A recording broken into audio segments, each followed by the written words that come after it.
Lightsabers.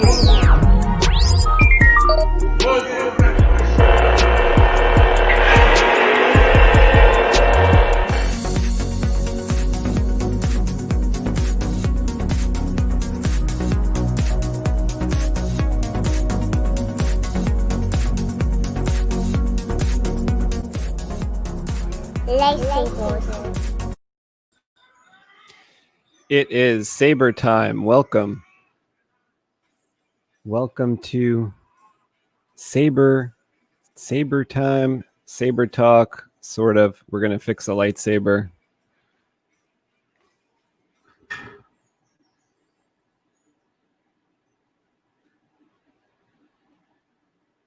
My phone is always making too much noise.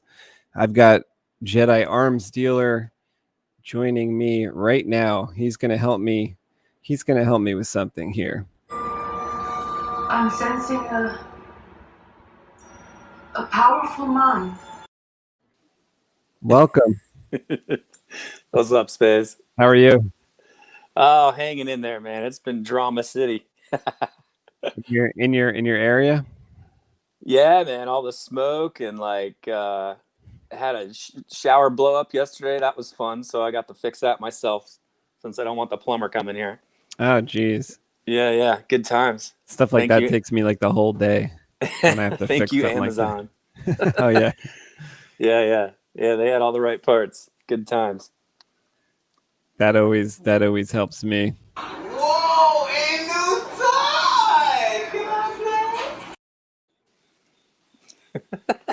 One time I had to buy the tool for the shower was like more than the part that you needed to like actually add to the, just the tool to like get in there or whatever. Yeah, it's funny because I ordered the there's like the core that goes in the middle of the shower because it was dripping. It started getting worse and worse. When you'd have it off, it would start dripping, and so you can replacing the core is actually really easy. But this shower is weird because when you go to take the brass tab out, you're like, don't drop it, and I dropped it. Oh, and so the brass tab that holds the core in fell behind the wall. I was like, oh my God. This isn't like working on lightsabers, man.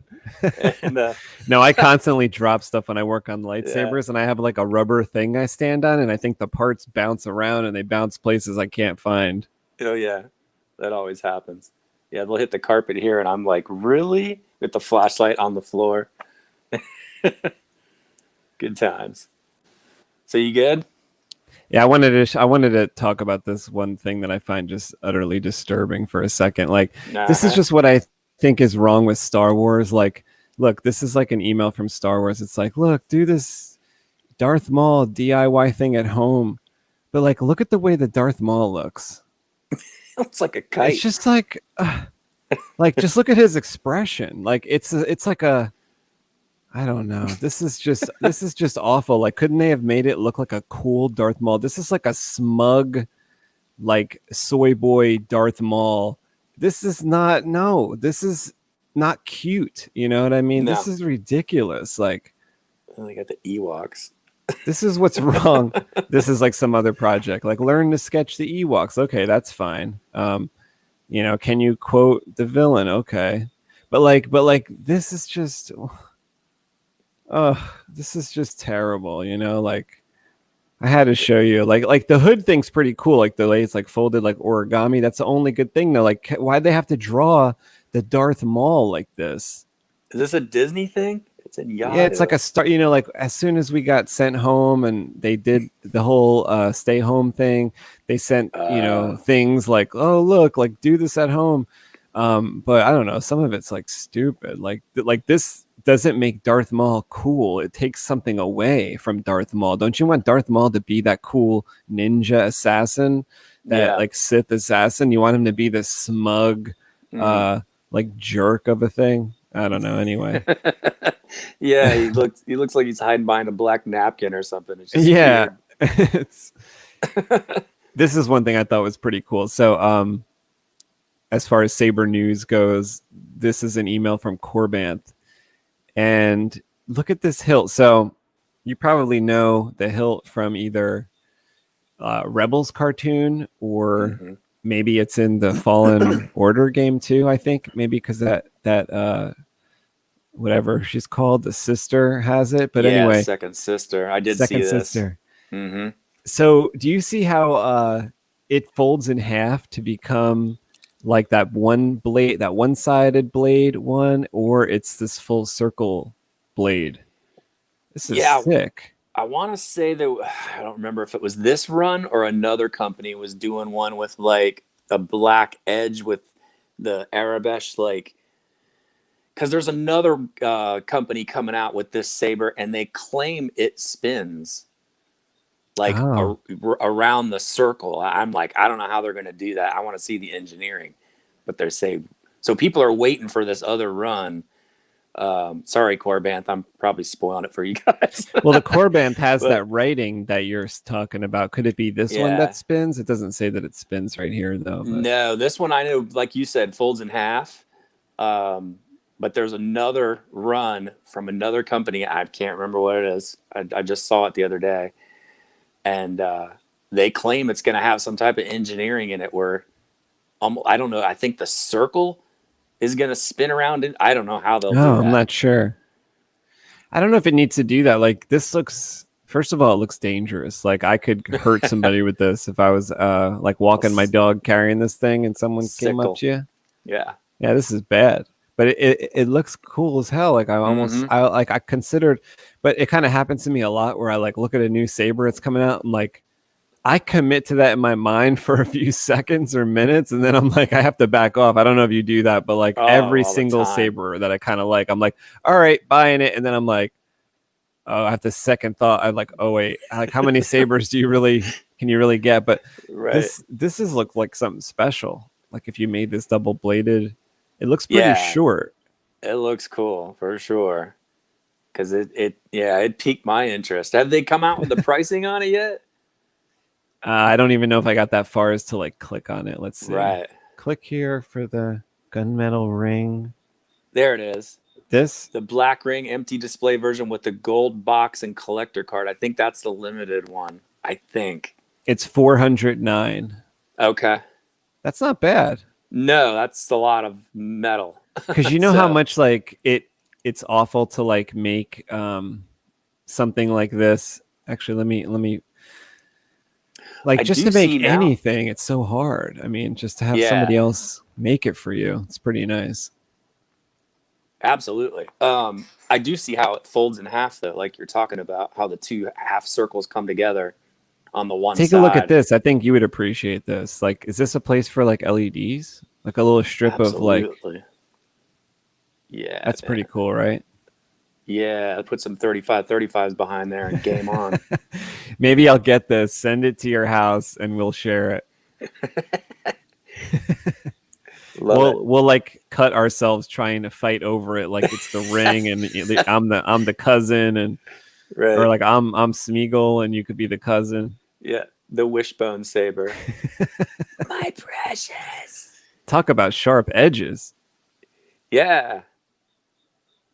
Yeah, so far Corbanth's pretty, because you know I've bought quite a few from them over the years, and they're pretty good about the sharp edges. I haven't had anything cut me yet. Like I mean, I want to sharpen this one and like I put it on the grinder. There you go, the new meat cleaver. This thing's sick. Like I don't even really like what they did in the show as far as flying with them, right? But it's really cool design. It is cool. Yeah. They're not gonna be another one like that for sure. And you know how good the red blades look with NeoPixel? Evil. Yeah, man. That looks good. That's something else. I think that's really cool. I'll try to track that one down on Facebook and send you the link. So maybe you and I we'll can figure out compare them or whatever. Spins? I don't know how they're gonna do that.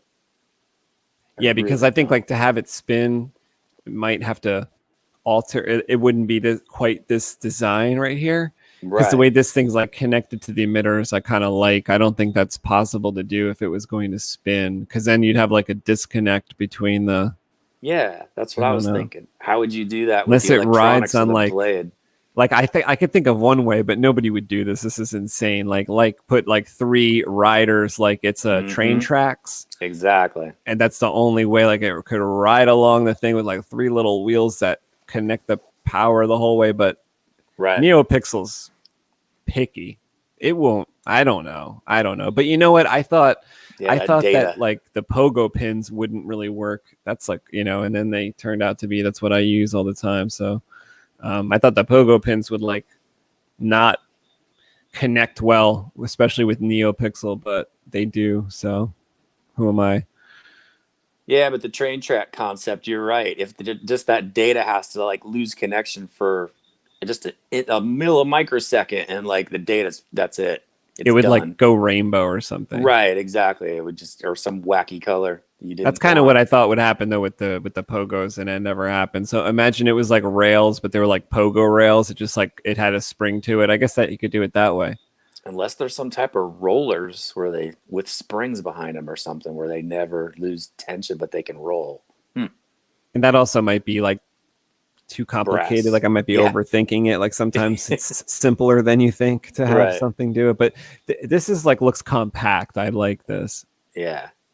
Yeah, and I do like the solid option to where it just folds in half. The 2 circles meet one another on one side of the hilt. Yeah, that's pretty badass. Yeah, agreed. Because I'm all about the second sister character in the video game. Her saber looks and sounds ridiculous in that game. That font that Jesse did, he nailed it. I could imagine your double speaker setup working really well in this. You're back to back. Wonder where the sound vents are. They're probably in the middle, I would think. Oh, I guess that could be sound vents, or is that for LEDs, or maybe both? If you set it back a step, you could have sound come out those holes too.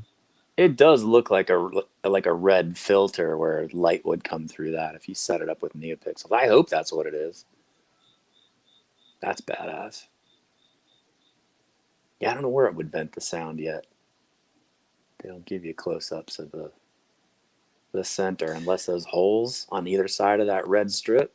Or like I kind of think you could print out something at home that would like step your LEDs off a little bit, like a millimeter, and then so there would be that space all around it for the sound to still pop out these holes, and you'd have your LEDs in this like plastic holder that you print out or something, behind that, and maybe it's its own red filter if you so choose. Otherwise, or maybe some kind of frosted filter, because those LEDs coming through those holes, if they're spaced right, could be too bright. I think for I don't know, accent LEDs shouldn't be like, or maybe it's a plasma energy beam going through there.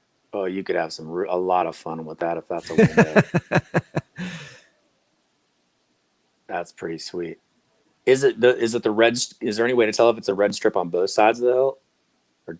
Yeah, like there's a little one by the emitter. Oh, you mean on the other side too? Let's see. I didn't know if there's a shot of it for sure. If you can tell it's both sides. I think so. I think it's the same on both sides as far as that goes. Yeah. Damn, that is sweet. But that's what I don't remember, is if the black and gold one is a limited thing. Did it say that? That's the one I clicked on for this. Okay. I think that's just the box.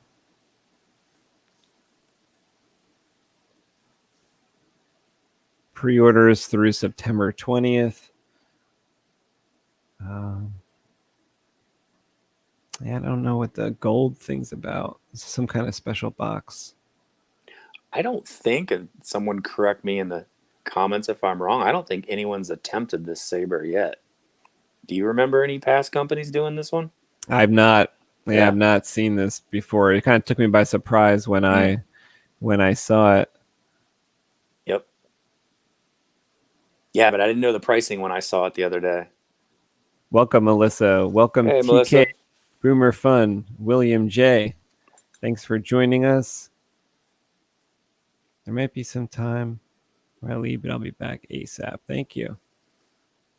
Melissa says, owning my Force sight as I use Force cane to navigate in my house to turn the lights on as it was dark.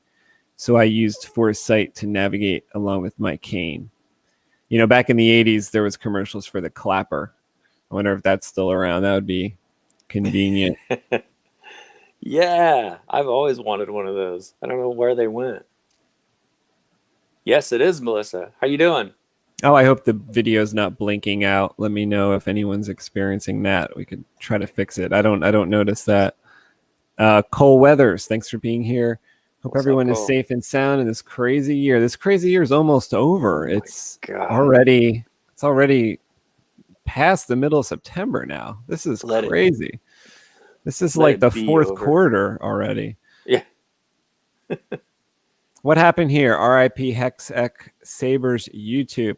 What happened, Jake the Snake? I just saw the thumbnail that he says goodbye to YouTube, but it was a 30-minute long video, so I was thinking that that wasn't what was happening. Did you watch the video? Is he having to not be on YouTube anymore? I didn't get a chance to watch that video. Melissa says I'm still self-quarantining. I'm okay so far, but health-wise, I'm okay. Well, that's good. Yeah. This year feels like Order 66 2.0. Yeah, there you go. That's pretty funny. Unfortunately, it's true. That's funny and ironic. Glad you're well, Melissa. Cole, thank you, Cole. Jim Smith is here. Welcome. Peekaboo Sith. Seven Sister. Yeah, that was the Saber we're looking at, or the Saber that's still up on the screen. It's absolutely crazy. I think that is available for $400. $409. A really, really unique design that I think would be fun to put electronics into. That would be Absolutely. something else. Ultimate Works spins, I think. All right, let me look that one up. There it is. Yeah. Ultimate Works. I want to know how they're doing it. And how the heck are you going to outfit blades and electronics and maintain a connection?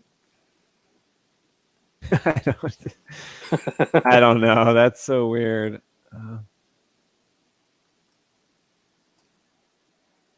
I like Melissa's comment, though, because it's like all the Jedi are sheltering in place against Order 66.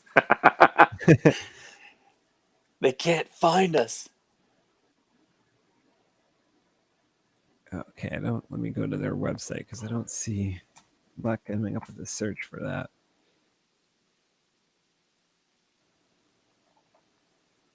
Yeah, I've only seen the details on eBay, so I don't know if old UW is showing it on their website. Trying to I think. think they sell everything at the PAX store, is what it looks like. And Yeah. I don't see it at the PAX store. Let me see. New Arrival. Is it in New Arrival?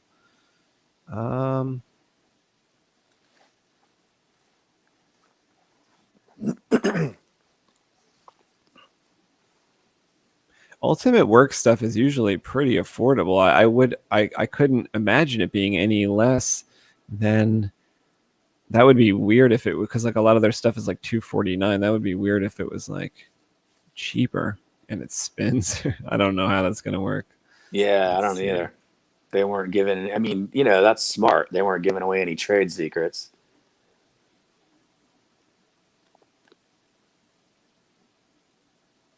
I think it was just a Facebook announcement. Oh, yeah. I don't know if that would show up in my search here. Let me just verify that real quick because I can just jump onto the phone real quick here and see. Here we go.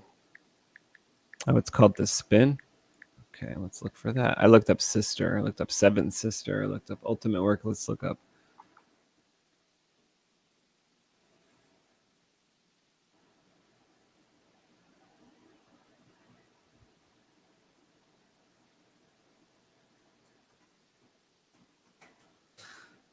All right, bear with me while I do this other search. Let's see here. Yeah, I'm scanning Facebook right now, right on Look at all this Ultimate goofy Works. stuff. No, it's not it. I'm not seeing it, so I don't know where the heck I saw If that. anybody's a moderator on this channel, they'll be able to put a link for me. But I don't know if Cole Weather. I don't think Cole's a moderator.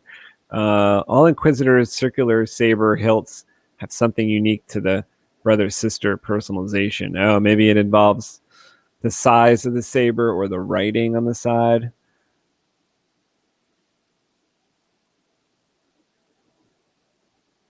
Let's see.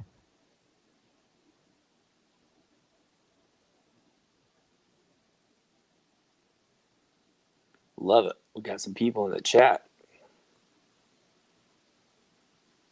Optical illusion. Elliptical conclusion. Optical illusion. Pogo Rails. Solid band name.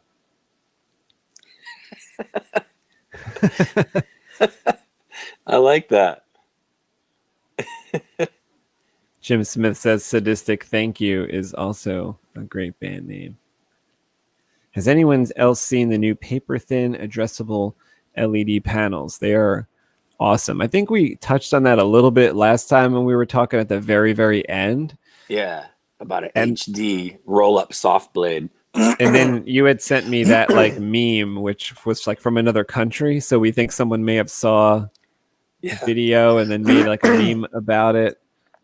Excuse me. You're going to have to excuse me through this session because the fires are so bad out here. I've been doing this for 2 days. How close are you to those fires? We got like a tinge of that orange weirdness that you see like up in north in San Francisco. But because I'm down here in San Diego, we got like one evening of that weird kind of super light orange, but now it's like light gray every day, all day. And yeah, everyone in San Diego's talking like this.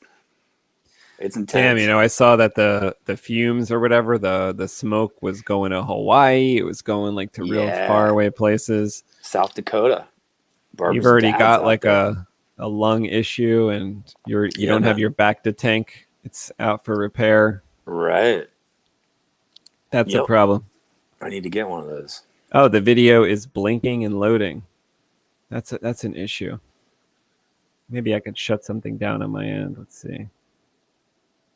I have anything goofy open that I could shut down?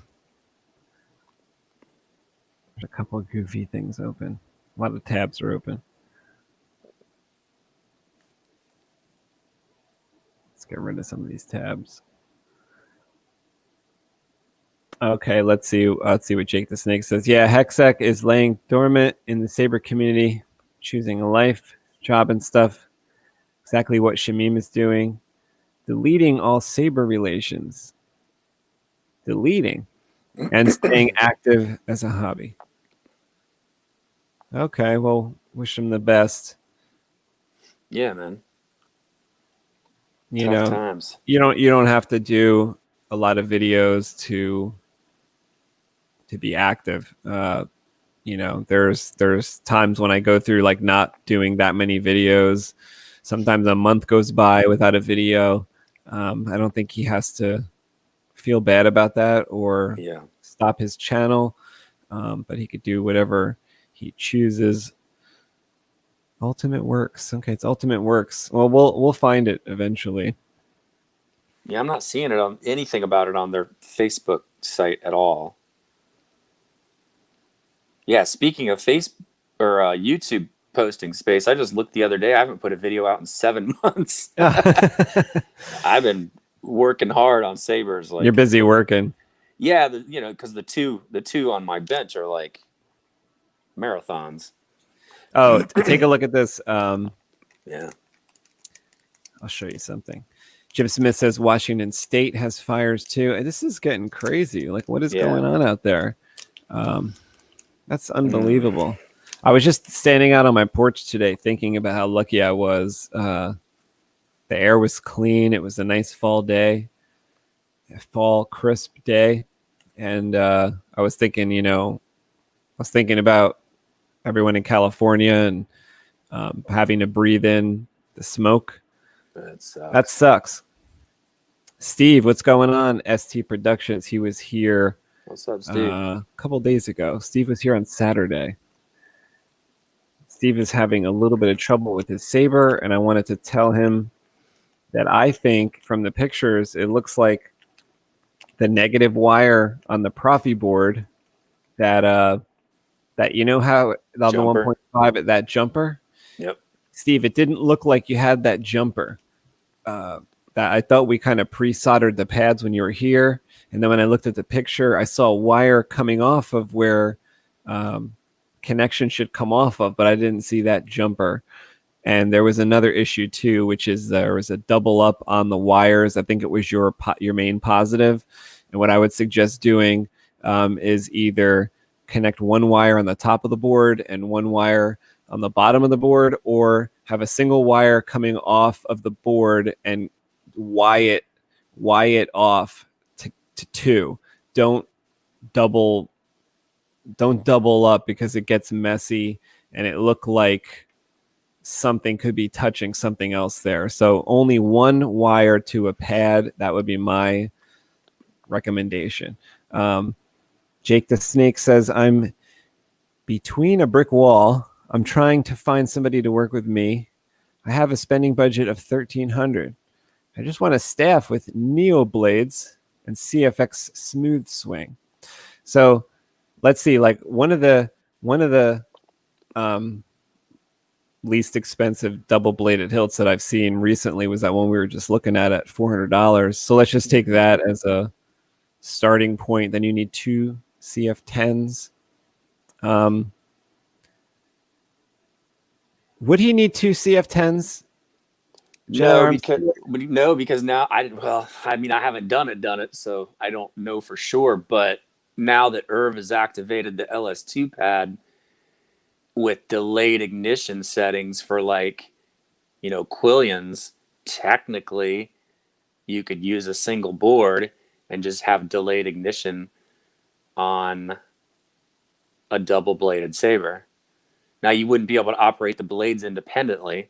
So you'd ignite the blade, one bladed shoot out, and then if you change the timing, you could probably get them both to sync up.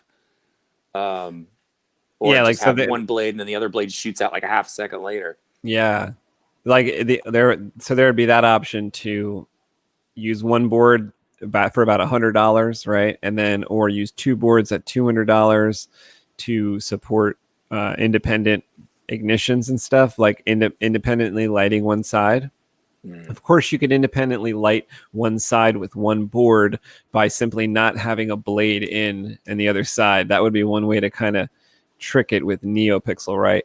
So right now we're at like 500 something. You need to get some parts from the custom saber shop if you were going to do it yourself. So you need, 2 of those like little emitter chips, like little pogo chips. They're like $20 each. With the pins already in it, like $17, whatever they are. There is some pods that you'd need for the ends. You need battery. So we're talking maybe $10 to $20 each battery, unless you were going to run one board and run it off one battery. If you were going to do it yourself, you'd probably have some money left over. And if you were going to find somebody to do it, it seems like you'd have some money to pay them, to do the work, because it doesn't seem like you could even do MHS hilts to maybe save a little money as well.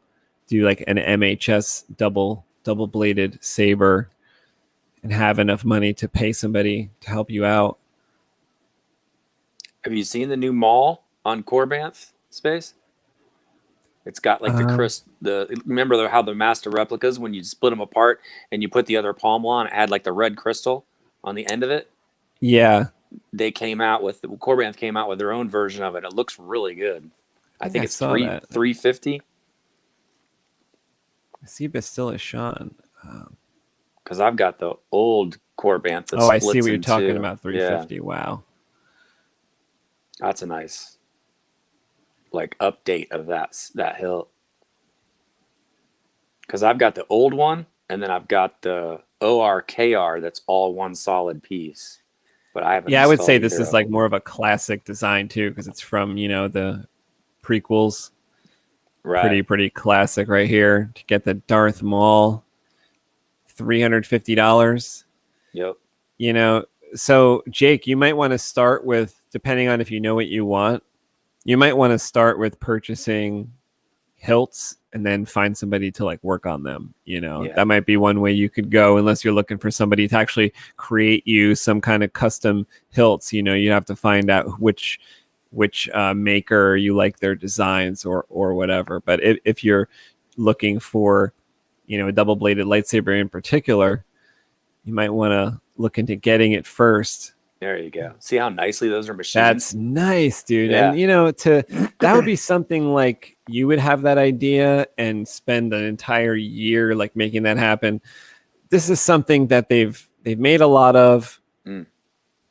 They've mass produced it, right? Look, because you would have to like 3D print all these little things, design them in your computer, get them, get your machine to do all these cuts and stuff like that. It would take you 6 months, Yeah.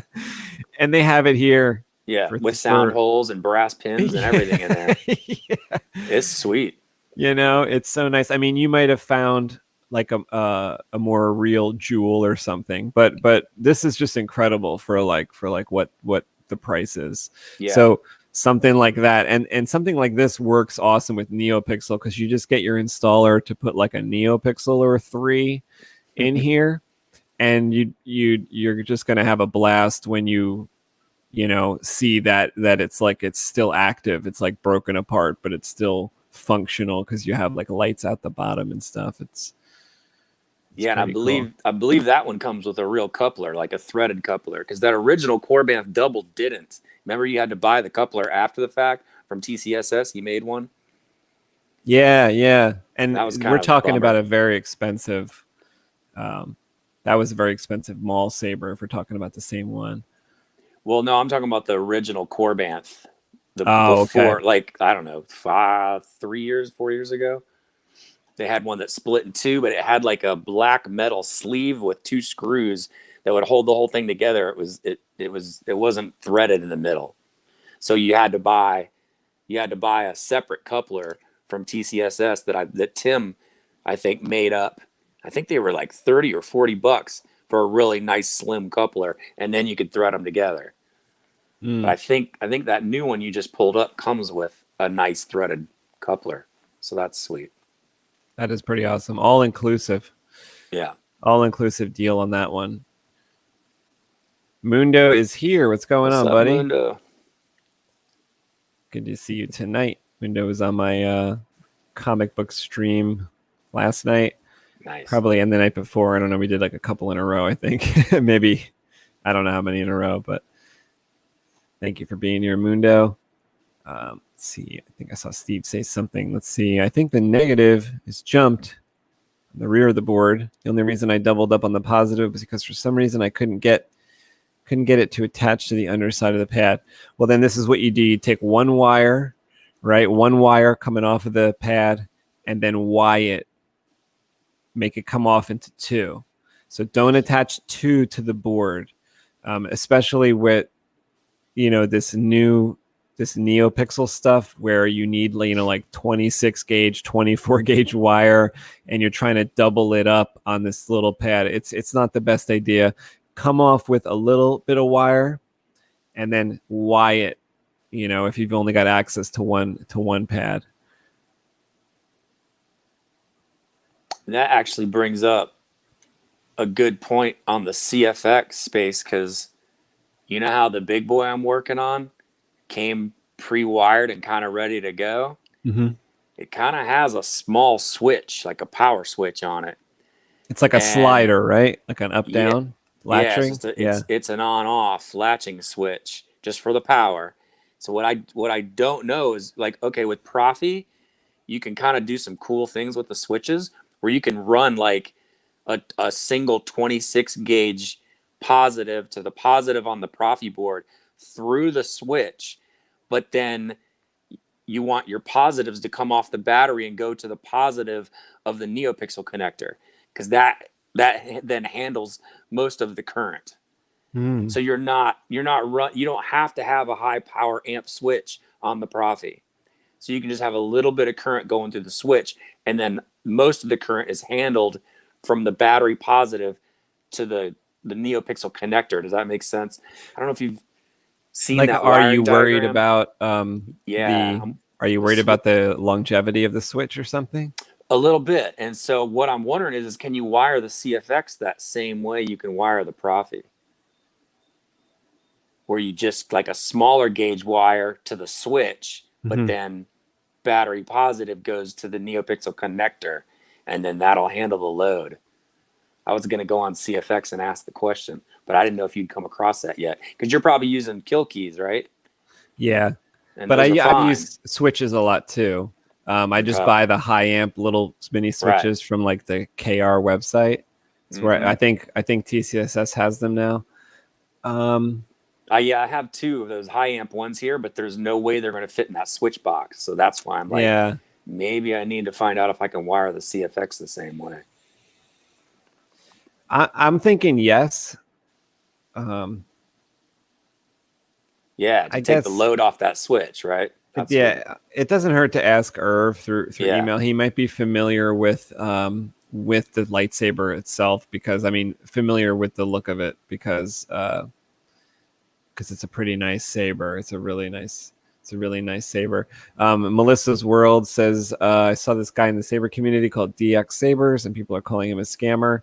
The one experience that I've had with the kind of really close to me with Gabe was that he got his saber. I think Jedi Arms Dealer, was it you that had an issue with your Leia saber and it never came or something? Or am I confusing somebody else? I didn't get it from, I think you're thinking of Megtooth. Tom, I think, didn't get his. Yeah. Okay, I'm listening to one of his shows. He's saying that he had to order it from somewhere else because DX am I right about it being DX didn't provide the lightsaber? And I heard that like when Gabe first got the lightsaber, I heard a bunch of stuff too, not just from Tom. Yeah, so that I don't know. Like I guess there's issues. Jim says avoid DX sabers. Yeah, that's what I'm hearing too. That they're kind of up and down. Sick Effer says, why don't we see more fancy touch switches in makerspace like Electrum Sabercraft uses? We have Osh Park now. These things complicated. Do you know what he means? Like the Electrum Sabercraft switches are awesome. Now, what I'd like to know, because I don't know for sure, I'm familiar with their line, but what I don't know is, are they using those touchpad controllers with NeoPixel? Because that may be the reason why we're not seeing more touch switches with NeoPixel sabers, is because those switches can't handle a lot of current. So they're fine for an LED in-hilt saber, but I don't know how well they'd work with a NeoPixel saber, since maybe some more substantial stuff has to go through there. Smoke current. I wanted to show you this new product that JB Kuma made for me. This is the V3 SpaceWindu chip that you can hook straight to. Yeah, and you can make, I don't know if it's focusing in, but there's 6 connections now for your 2-sided blade. Nice. And I think the overall quality of these kind of improved too. Like, let's see what they say on the back. They're all got like a nice mirror finish now, where some of the ones before were a bit cloudy. I was gonna say they become pre-polished. Yeah, and they say that's awesome. They say Civilized Sabers pixel plug. Oh, nice. If you could, I don't know if it's focusing in, but actually I'll make my screen bigger. I'm loving the ones you sent me for crystal chambers and blade plugs. Look at that. I can almost see myself. That's nice, right? Yeah. And very cool. It's got the same 5 LEDs, but now we have more connections and a more robust architecture for full-length blades. So you could actually build your lightsaber blade off of this. And I'm going to make the video about how to use this. It's basically the same as the V2, but it just has more ability here with the more robust architecture. These are available on the website right now. So if you do order SpaceWindu blade plug chip from Civilized Sabers, or you did today or yesterday, you will be getting this new V3. I also want to show you this other thing. I don't know that you'll That's the ultimate cure for thin neck sabers, where you got that blade depth issue.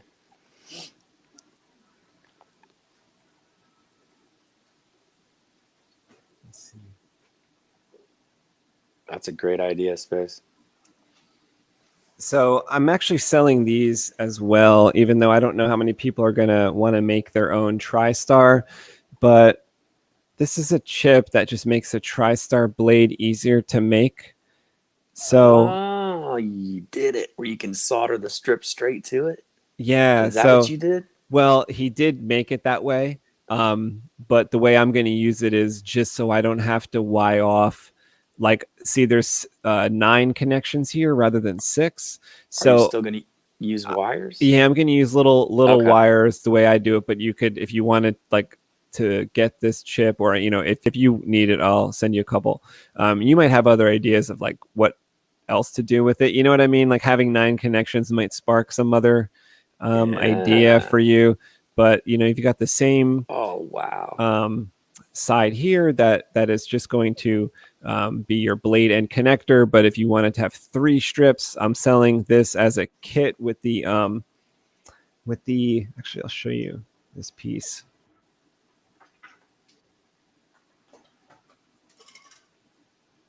I love it. You guys are going off. I love it. Making stuff.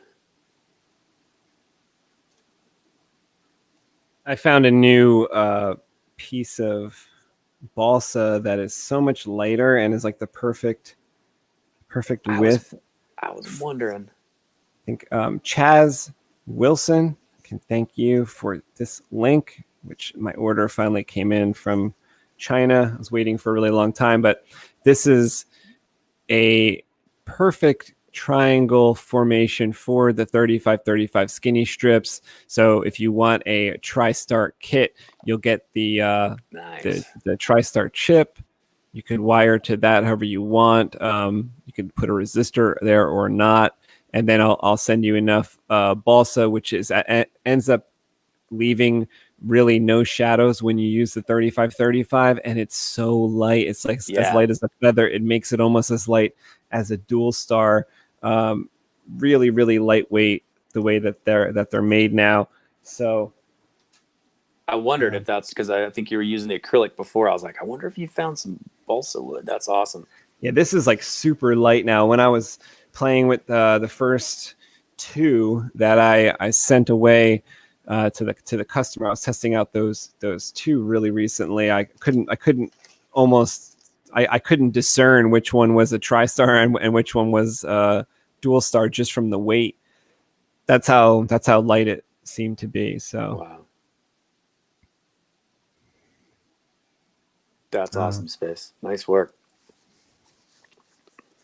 DX is unreliable and seems dishonest from what others in the community have experienced.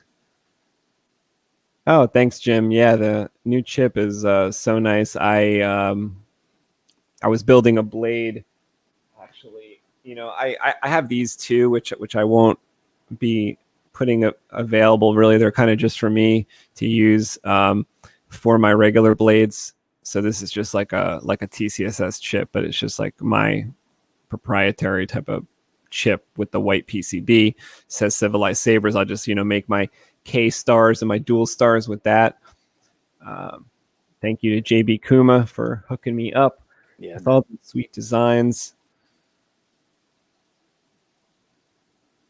Melissa says, never knew that about DX. I think that they're like a relatively new company. I never even heard of DX Sabers before the end of 2019. So I think they kind of sprung up really, really quickly. Isn't it based out of China? I think so. And I'm thinking, they're probably not. I mean, this is just my gut feeling that they're probably not bad or anything. They probably just something happened, like COVID happened or something happened and they couldn't produce all the sabers that they were. I don't know. I don't know what happened, but couldn't deliver. I'm not assuming that they're bad people. I'm just assuming that something went wrong with their delivery. Oh, thanks, Melissa. The white strip, the PCB is looking cool. Exciting things to come, Mundo. That's right. Thank you so much. Okay, so we're gonna start talking about Marc's lightsaber. Let me show you. I made a couple little improvements. I added. I replaced the belt clip. It was ugly before. Gave him a brand new one. Oh, sweet. And Is that purple? it's color is kind that? of like it's tinted almost like the color of the leather, I think. That looks awesome. Sort of, yeah. It's like a red. Yeah, I don't know. It's like a brown. Powder coated or It's anodized?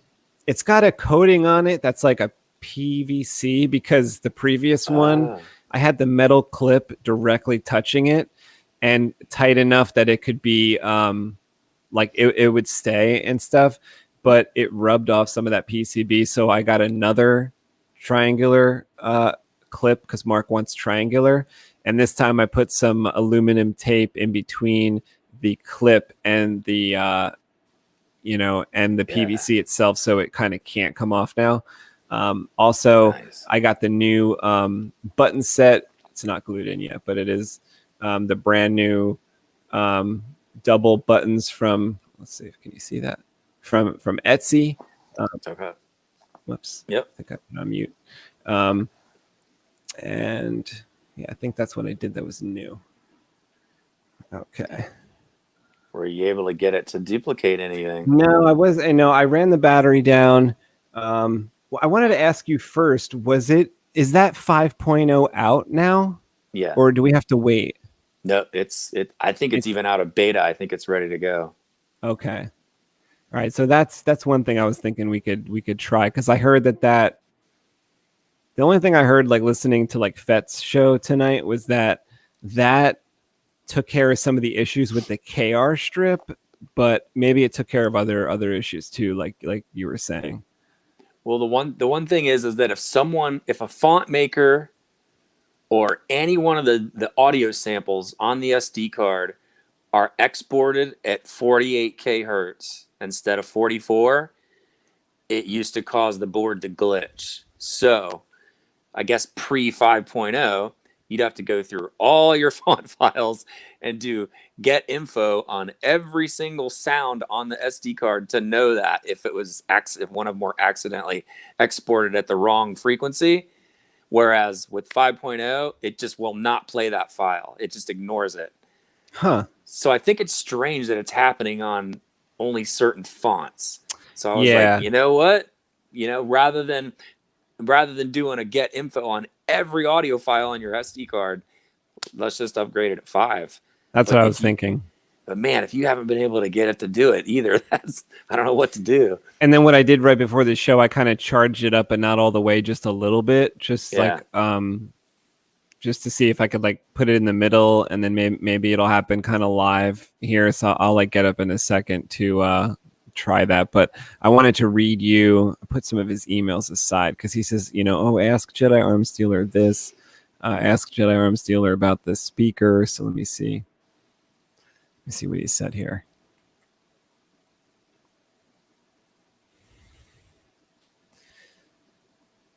Okay. It says, my question about which speaker to use would really be, would the JBL 4 ohm speaker run at approximately 1500 be louder than the 8 ohm speaker run at approximately 3000? Yeah, there's no way to answer that question without just doing it. Well, also, I had an issue where, I guess maybe that issue would be changed if I disconnected the front speaker. But the issue I was having was like there seemed to be a sweet spot where I couldn't really adjust past around 1400, because like it was like 11 or 1200 was fine. 1350 I went to, it started to do something weird, and then 1400 1500 it would like, I forget what the issue was, but it would do something like there was like a sweet spot there, but that's under this configuration with 2 speakers. So I don't know if that changes when I take away one speaker, or is if there's still this sweet spot where weird things happen if you go beyond it. Now I know you disconnected the rumble motor, you said, and you were like a while ago, and you said it was still giving you issues, right? Even with the rumble motor. That was like after like the 3rd episode. I Right. disconnected the rumble motor and still had the same issues. I was like, what is going on? That's so weird. And so have you That's why tried I put it disconnecting back. just the front speaker and then, swinging it around for a while? No, like that was going to be my next step. But I wanted to see the problem first. Like I wanted to hear the issue, then disconnect the front speaker, and then like Right. find that the issue was gone. So I was kind of still trying to duplicate that. Let me see. I think there might be one more question. I mean, your JBL should be a better quality sounding speaker frequency range wise because it's JBL. But the thing that Marc needs to be careful of is if he's running that phone app of Dimitri's and you have it set up in the config at, say, 1400 or 1500, he needs to be real careful when he's using that app that he doesn't accidentally bump the volume up to 3000 and fry I it. see. Because if you had the 8 ohm in there, then that wouldn't be it wouldn't be you never have to worry about it. He could crank it up to 3000 and it would not blow that 8 ohm. So like the one that we have in there right now is easier to crank up than the JBL. Okay. Because it's 8 ohm. Like this other email he sent is the reason why I'm trying to get this like charge in the middle to duplicate it. He says, I just remember checking the battery level with the battery level indicator font when swinging it around. It seemed like more than half charge, more like 3/4, which was the reason why I didn't charge it when I received it. After only using it for about 6 to 7 minutes of runtime, the issues started.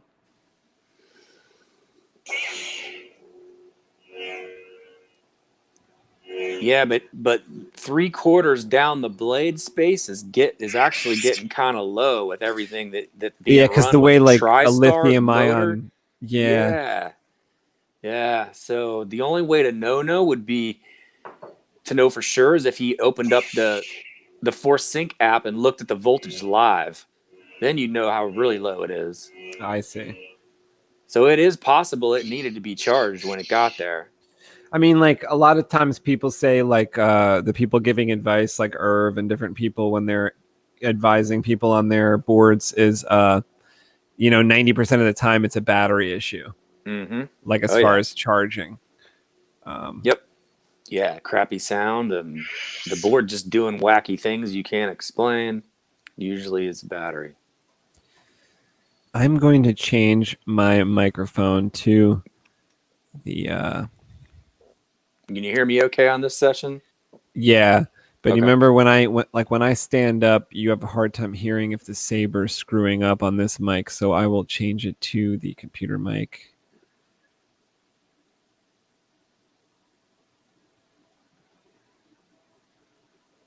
Is this it? There's something changed. I don't think that's it. Fall. Is that it? Hello. I'm hearing more ambient noise now, so it's picking up what's in the it's picking up your spaceship engines. Okay.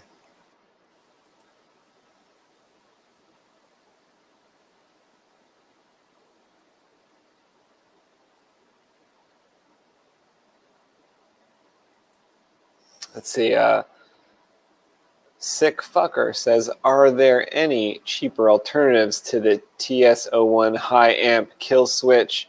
They cost nearly $15 before shipping. I'm looking to move away from using recharge ports for my chassis designs. Yeah, that's kind of what that Space and I were kind of touching on is, I don't know if you've seen Dimitri's wiring diagram where you don't have to use a high amp kill switch. The reason that people are there's two reasons that people are using the more expensive $15 kill switch is they last a long time, a lot more on-offs before it breaks, and it can handle a lot higher amps. But there's a different way to wire the Proffi to where you can actually run smaller gauge wire to the switch, but make sure all your positives come directly off the positive of the battery to the NeoPixel connector itself. And then that connection has to be either a single 20 gauge or a 22 gauge, and then anything smaller than that, you have to double up and send 2 wires at a time. So I think it's 24 gauge, you need to double it up. So you need 2 24 gauge or a single 22 gauge or 20 gauge direct from the battery to the NeoPixel connector. But you're going to have to find that wiring diagram. I believe Dimitri put it out where you can set up any switch for low amp setup where you don't have to use that expensive one. Oh, nice. Jedi Seth is here. What's going on, buddy? Resonance is a huge factor. Absolutely. That is the hugest factor in good sound for sure. Jake Soft, thanks for being here. Proffi doesn't have a font validation utility. Well, it definitely does because it told me that shit was effed up the one time, right? The audio, yeah. It said Error. Direct error in font directory. Yeah. When I didn't have the names set up to be like the same both on the card and in the programming. Well, I think what maybe, and correct me if I'm wrong, Jake's off. I think maybe what you're touching on is, does it verify that they're all playable waves for that board specific? And that, I think that gets tricky because it'll do old fonts, and it now does, and you probably already know this, it does 44.1 16-bit, so full wave frequency. So there's a lot of variables in the Proffi, but yeah, I imagine that could be written in there if it's not, but I don't know. It's a good question. But it accepts a lot more different types of wave files than the older boards used to. Except 48 glitches it out, which has been addressed in 5.0. Hail Mundo. Thanks, Mundo. You need Hail resonance, and I love it. 2-watt 8 ohm is usually better than a 3-watt 4 ohm in both sound and longevity. That's what I ended up getting through Jedi Arms Dealer's recommendation through eBay seller. I'm going to need more of those speakers. You can use any high amp slide switch.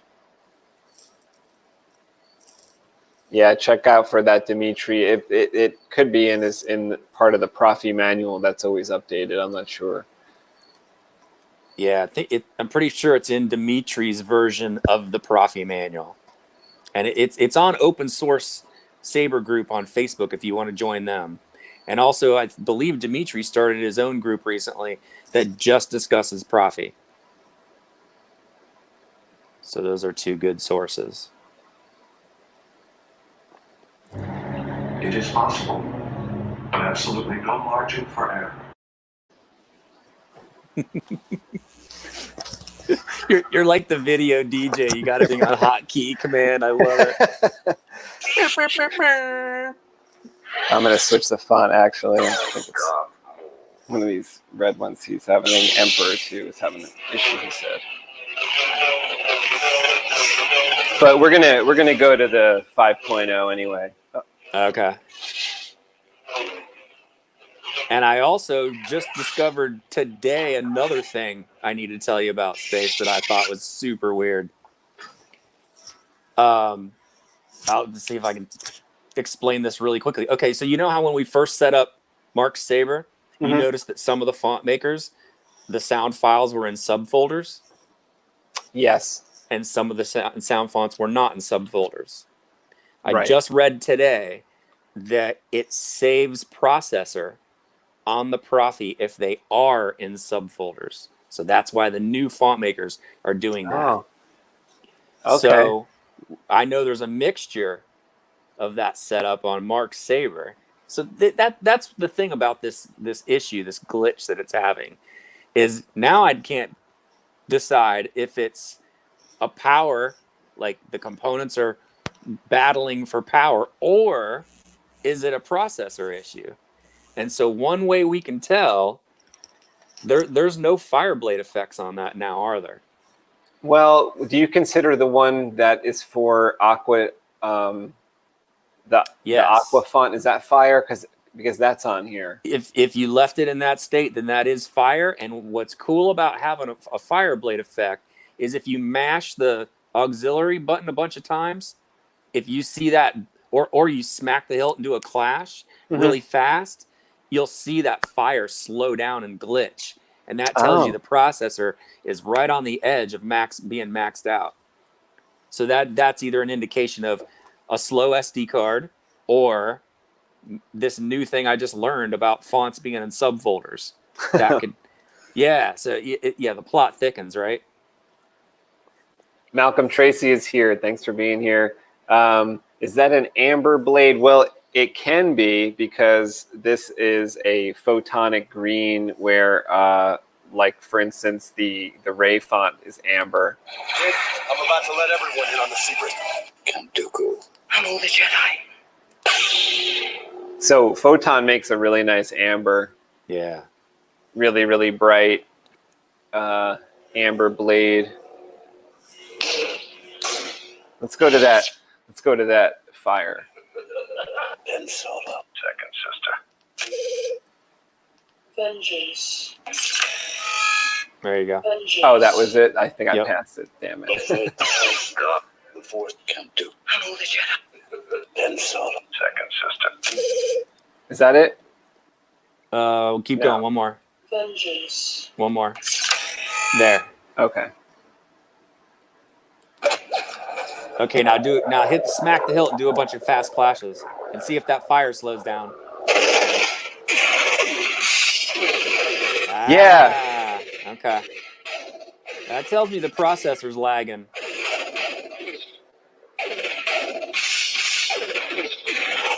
So, do you think 5.0 kind of fixes that, or only the new font makers' way they do it fixes it? I do not know if 5.0 is going to include processor optimization, but I do know that if there is an accidental 48K hertz sound file anywhere on that SD card, yes, it could cause it to glitch the processor or freeze the board momentarily. So I definitely think we should upgrade, and then kind of redo that fire test. And then if that doesn't work, we need to read up on how to test the SD card speed on a Mac. Right. Because you had said it might be something to do with SD card. Yeah, because you can buy like the best one on Dimitri's chart, and for some reason, not all SD cards are created equal, even when they're supposed to be the most badass one on the chart. Sometimes they come out of the factory wonky, which I don't understand that, but I've heard like people they're say like a different paint job on like a crappier version or something. Right. It's like crappy NeoPixels, even though you paid top dollar. Because they're hard to get during COVID, right? Yeah.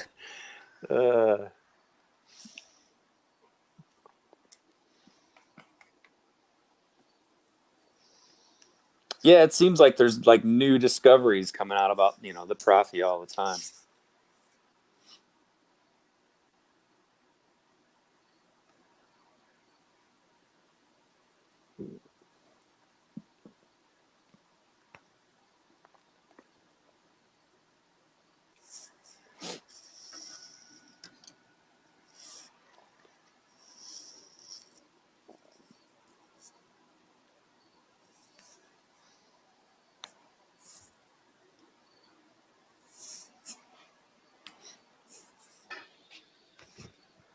So, Space House or MD?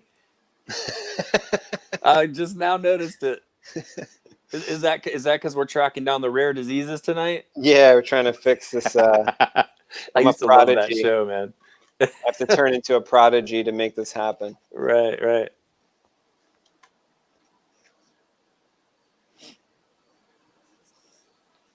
looks like I kind of stabbed myself. I just bled. All right, hold on one second while I just grab the tissue because it's like bleeding. Hold on. Oh, I see that. Oh, man. I hate it when that happens.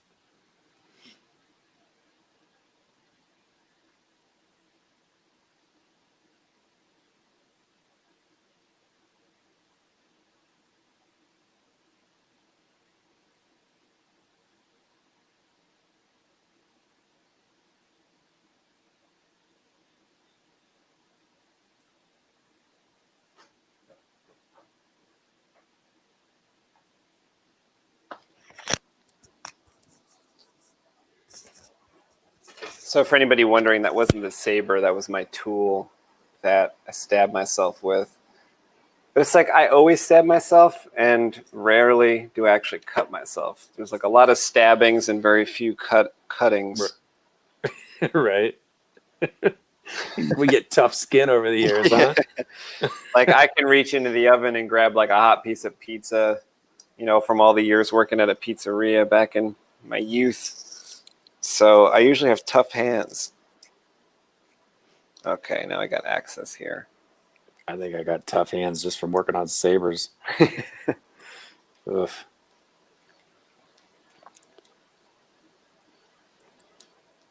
Okay, now I need a knife. And See, always go ahead. If I was smarter, I would have all my like tools at hand before the video started, but Your tools are way more organized than mine. You got the space for it.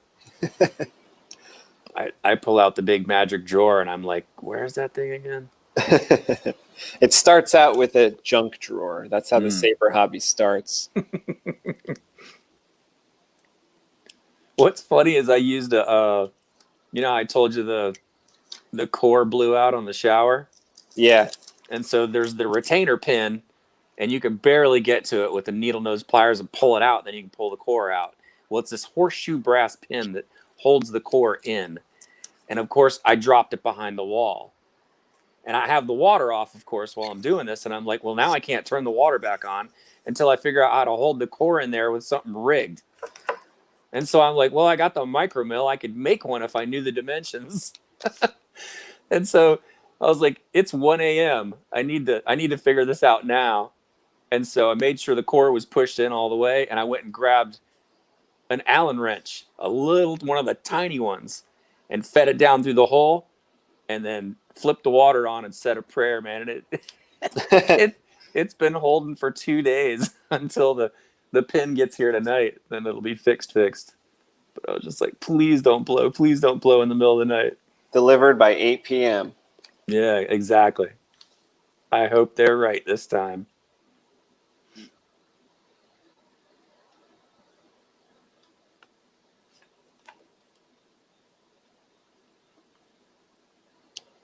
Okay, I'm plugged in. Nice.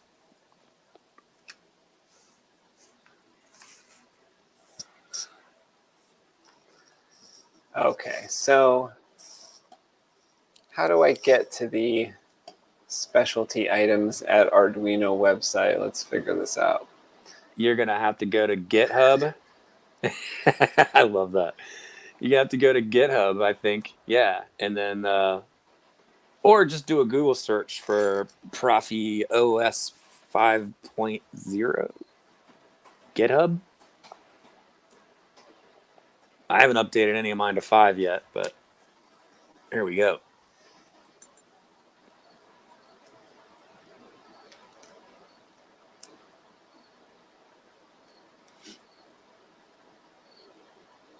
Huh. Let's see.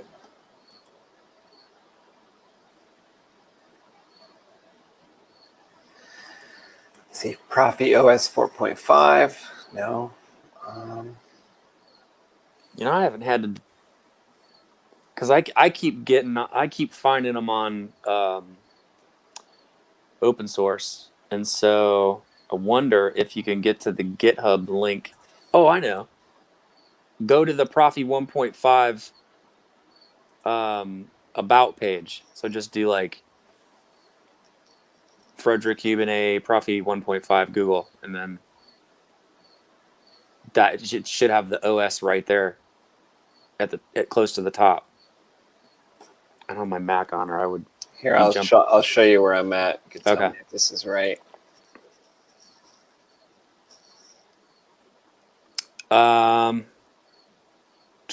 Software? Yes. Bam. 4.8. Oh, why does it say 4.8?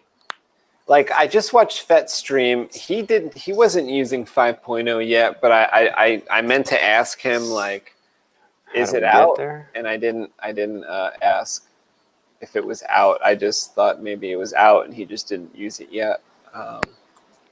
Yeah, I thought Maybe it was somebody out. here knows. I thought it was out of beta.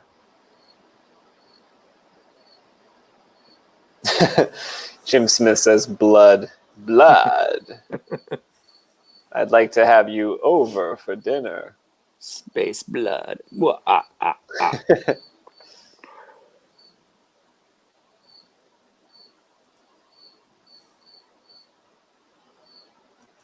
Hey, what's up, Jedi Seth? I saw that. Good to see you too, man.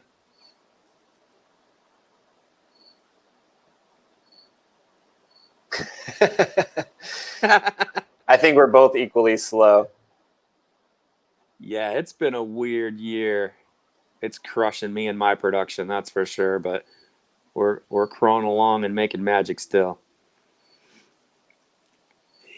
Working on Malcolm Saber a little bit off the air this week, so I got a little farther.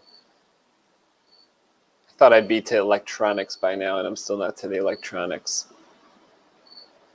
Yeah, I'm just now getting to soldering and wiring on the Sabercraft, and I was like, oh man, I got a lot of work to do. That mountain. Wonder what happens if you click on the. Yeah, I just did. I got 4.8. I got a 4.8 folder. But aren't you on? Wait, what are you on now? I think we're on 4.8. Yeah, okay. So I think it's this. I think it's the newest one. But I think we're on like 4.813. That's what that's it gonna was. drive me nuts. How to get to 5? Let me jump on open source real quick and see what I can find.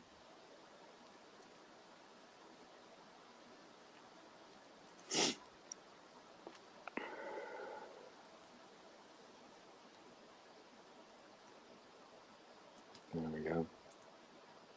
All right, so I want to do a search for OS 5.0.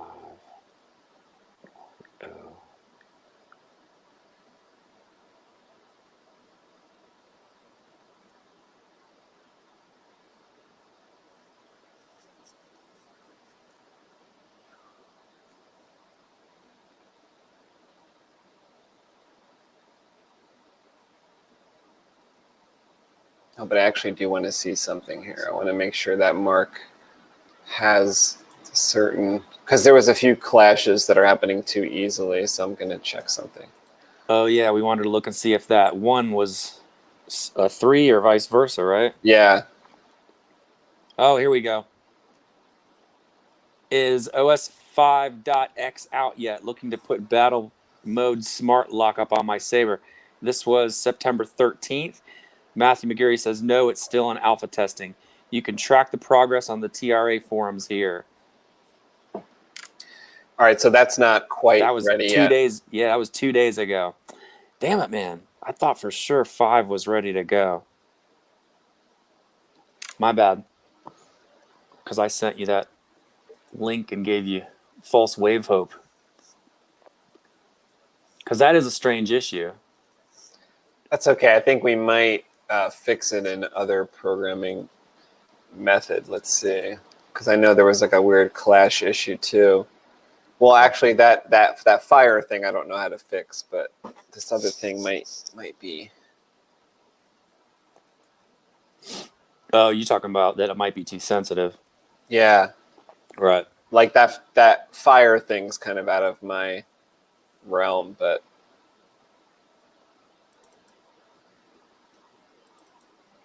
Okay, let's try the latest Marc. Most of my Sabers actually do that Fireblade slowdown thing, Space. Okay. But then again, I'm running 3 channels on every one of my Sabers and 3 different little NeoPixel setups. And so I was like, well, maybe that's just the more I load it up, that kind of stuff's going to happen. I have not been able to figure out on my older Mac how to test the SD card speed in Arduino. So you and I will be Googling that tonight, I imagine, to see how it's done in the new, because I know you got a newer Arduino on your machine than I do. Yeah, this one's 1.813. Right. That's the because we had to update to get it to work on your newer Mac OS. You know what else was because could be the issue with that Fireblade? Actually, if I can tell one thing on here, let's see. Like I might have the blade LED number wrong here. 120? No, that's right, 120. That wouldn't cause it to all these weird glitches though. Oh, like I thought maybe if it was like way too high, it might like be overthinking things. But way high, yeah. Where are you at? 128? 120. Okay, so that's on the TriStar. Okay. Yeah. All right, so the number was 1.0 at the top. I changed that to clash threshold be 3.0. You can even go as high as 3.5 with all the stuff you got. Maybe just try it. Okay. I've got a couple of my Sabers on 3.5. Volume is at 1200. Think I should adjust that at all? Well, since you're running at 6 ohms between the two speakers, yeah, you could easily go to 15 or 16, maybe more. Let's try 16 since you say maybe we could do that. Yeah, because we're at 6 ohms. Yeah, I just don't know what that little speaker in the front's going to do if we, go crazy. Oh, right. I don't worry about the 8 ohm. I worry about the 4 ohm in the front.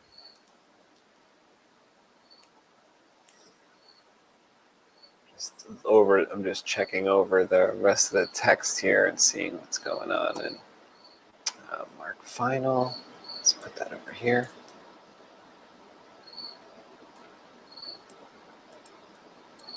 Oh, that's like frozen or something. I have to restart that.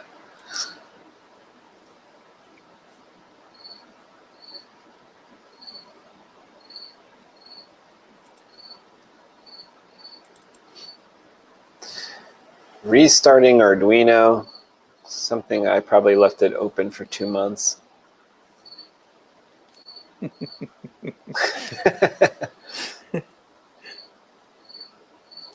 Good old Mac. RISC processor. Okay, this has to say Marc final 5. Okay, let's check. Compiling sketch. Drum roll.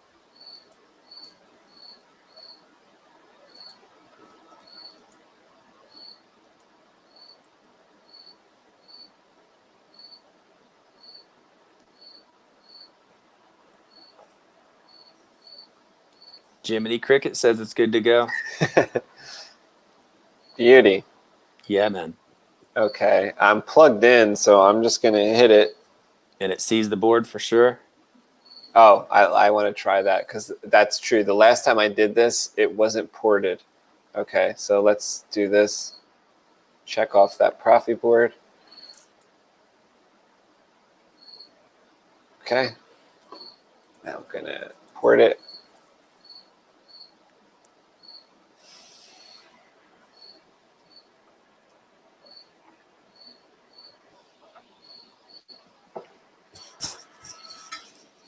I'm still just super confused by him getting a lockup the first time and then not a lockup right away on the second time.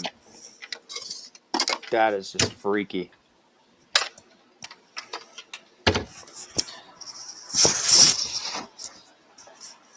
What do you mean, not a lockup? I forget that part. Not a lockup? Didn't the video that Marc sent us, he was showing us that he'd do a back-to-back lockups, and then the first one you'd see the animation of the blade, and the second one nothing. That's true. Like the blade would stay lit, right? But there'd just be no lockup animation on the second try. And I think the sound would go out for him or something, right? Yeah. Wouldn't the sound go out? Yeah, so now, I don't know, man. Now I'm wondering if it's a processor issue. I'll tell you, every time I turned it on, though, I got super excited because the vibration just felt so powerful. I was like, oh, this is nice. And that Saber does sound good from what I can hear, And it actually scared me because it was so bright. Like I turned it on too early like after waking up, and I was like, ow. But maybe it'll even be louder now that you turned it up to 1600. Oh yeah. Well, you went from what, 11 to 16? 12. I had 12. Oh yeah, you'll hear a little bit. Yep. About a half a watt. Okay, got some tape ready. Just have to tape up the board. Are we ready? Done uploading. Okay. Bam.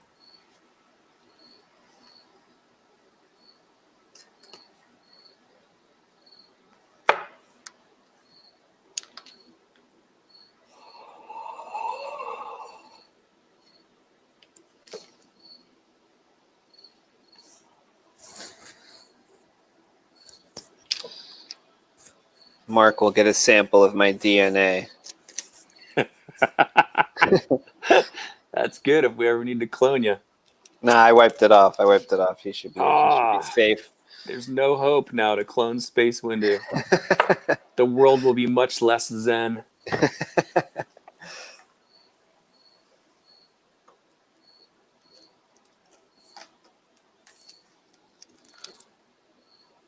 Because I heard no cussing after cutting your thumb, so. I didn't even feel that. I was like, I thought I was fine. I know you've been meditating on the regular, just for that fact alone. Okay, now we've inserted that. Let's push in this. Sometimes I think I see something, and so like I went to the eye doctor, and they're like, "Oh, you see floaters." I'm like, "What's a floater?" They're like, "You see black dots floating around." I'm like, "Yeah." Sometimes I think it's like something on my project, and they said, "No, it's when you look at something bright." They say, shit. Sometimes you see floaters. I don't mean to laugh, but you look at bright stuff all the time. Oh my God. You're like, you have no idea. I stare at plasma blades all day. So yeah, I don't know. Sometimes I think I see a hair or something. Like, I don't have long hair, but oh no, it's a floater.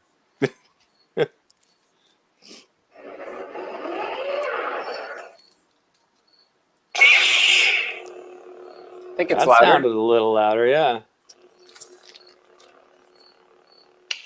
Oh, it happened.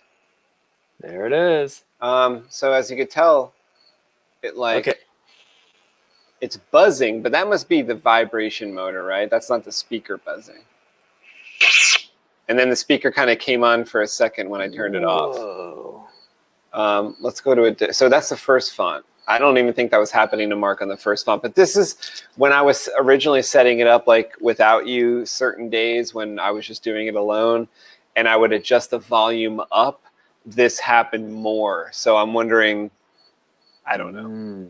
And you've been slowly draining the battery this whole time, right? Well, I can check what it is. I think it's like above half, but I'm not sure. We could check it. Oh, it's happening. It's just happening immediately now. So that was Darth Maul. It just turned off. Let's see if I hit the aux button for an effect. I wonder if that's because we turned the amp up. Yeah, like I see the effect, but I don't hear it, and then I get a partial sound on the way down. Kid, I'm about to let everyone in on the secret. Kanan font.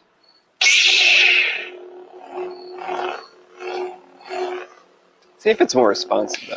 Oh, well, it doesn't matter because it just goes off. Kinda. What the heck? But then I do get a retraction. So something. All right. So, well, you know, all right. There's always removing that speaker. I can always just default to that. Can't do good. If necessary. Clash usually does it, right? Oh, I got a clash. Oh, no. Okay. That is interesting. Hello, the Jedi. Now, if it's doing it on every font like it looks like it's going to do, I'd be curious to drop that volume back down to like 1200 and try, or even 11 and try it again. Okay. Because that is interesting, that increasing the, you know, the power coming out of the amplifier definitely changed something big time. because you've not been able to get it to do that at all. Yeah. That's very wild, which does make me think you're right. It's one of those speakers needs to be disconnected. Now, I did have an outside the box morning thought the other day about Marc's Saber, and is there any way to put a super tiny switch in there just to flick it on and off the front speaker? Just take it out of the circuit, and so that like when he disconnects the pommel, he hits the little switch, and then like you got the front speaker temporarily. Oh, I see what you mean. Yeah, I don't know if there's any room left for that, but I was just like, that'd be cool.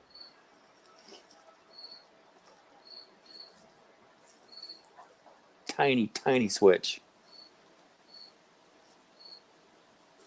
Okay, I'm trying to be careful not to stab myself again, but I did it. Yeah. Okay. Like the tool I'm using to remove the chassis is so sharp. Mm.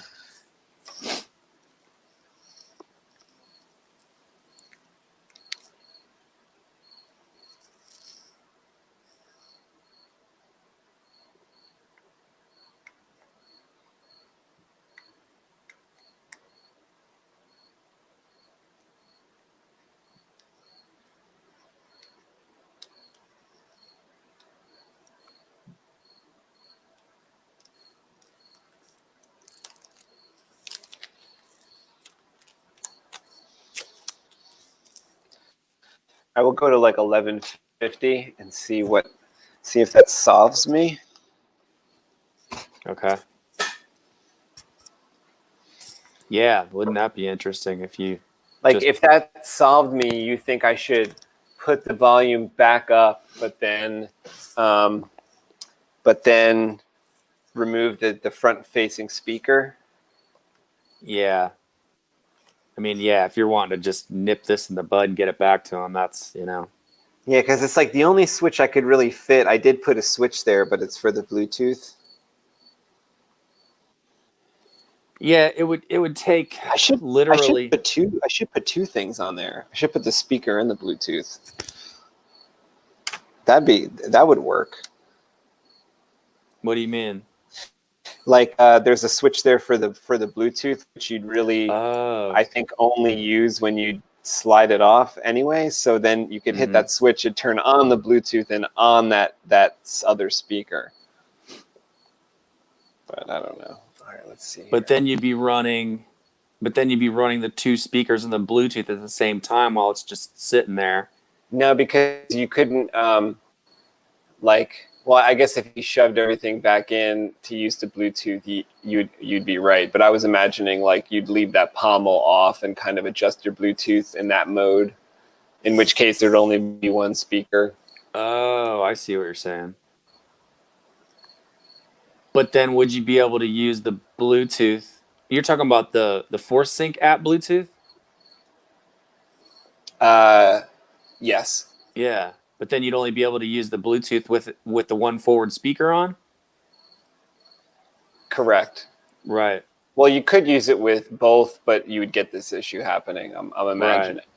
Yeah, and then again, why would you use the Bluetooth if you're going to just be swinging it around with access to the buttons?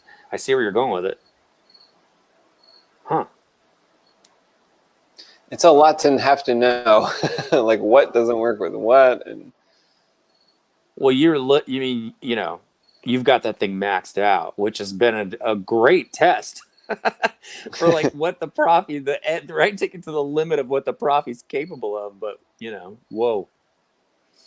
Guess it wasn't a good test of my schedule because it just blew my schedule out of the water. Okay, let's see. It happens. Where's that number again? I just lost the number.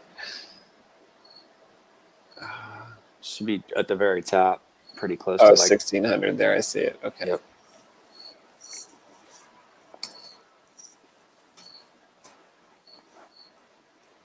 Okay, 1150.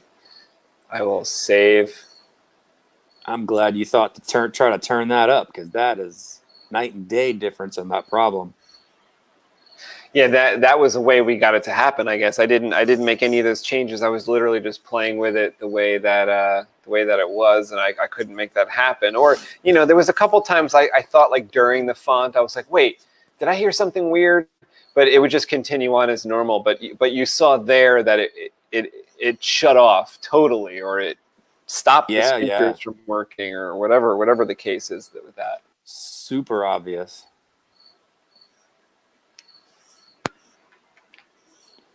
Yeah, I'd be real curious also to see, Space, what happens when you desolder one lead on that forward speaker and then bring the volume back up to like 16. Well, let's see, because then you'll be at the 8 ohms, you can take it up to 3,000. And then see if it does anything wonky. Then we'd really know for sure if it's those two speakers interacting with one another. It just doesn't like it. Right. And again, I don't. Go ahead. I was just gonna say I feel like I ruled out the vibe thing. Right. Because I disconnected that already, and it happened to me when I had it disconnected. Yeah. And I know we've talked before about excuse me. If it doesn't like the fact that one speaker is, 4 ohms and the other speaker is 8 ohms, I don't know.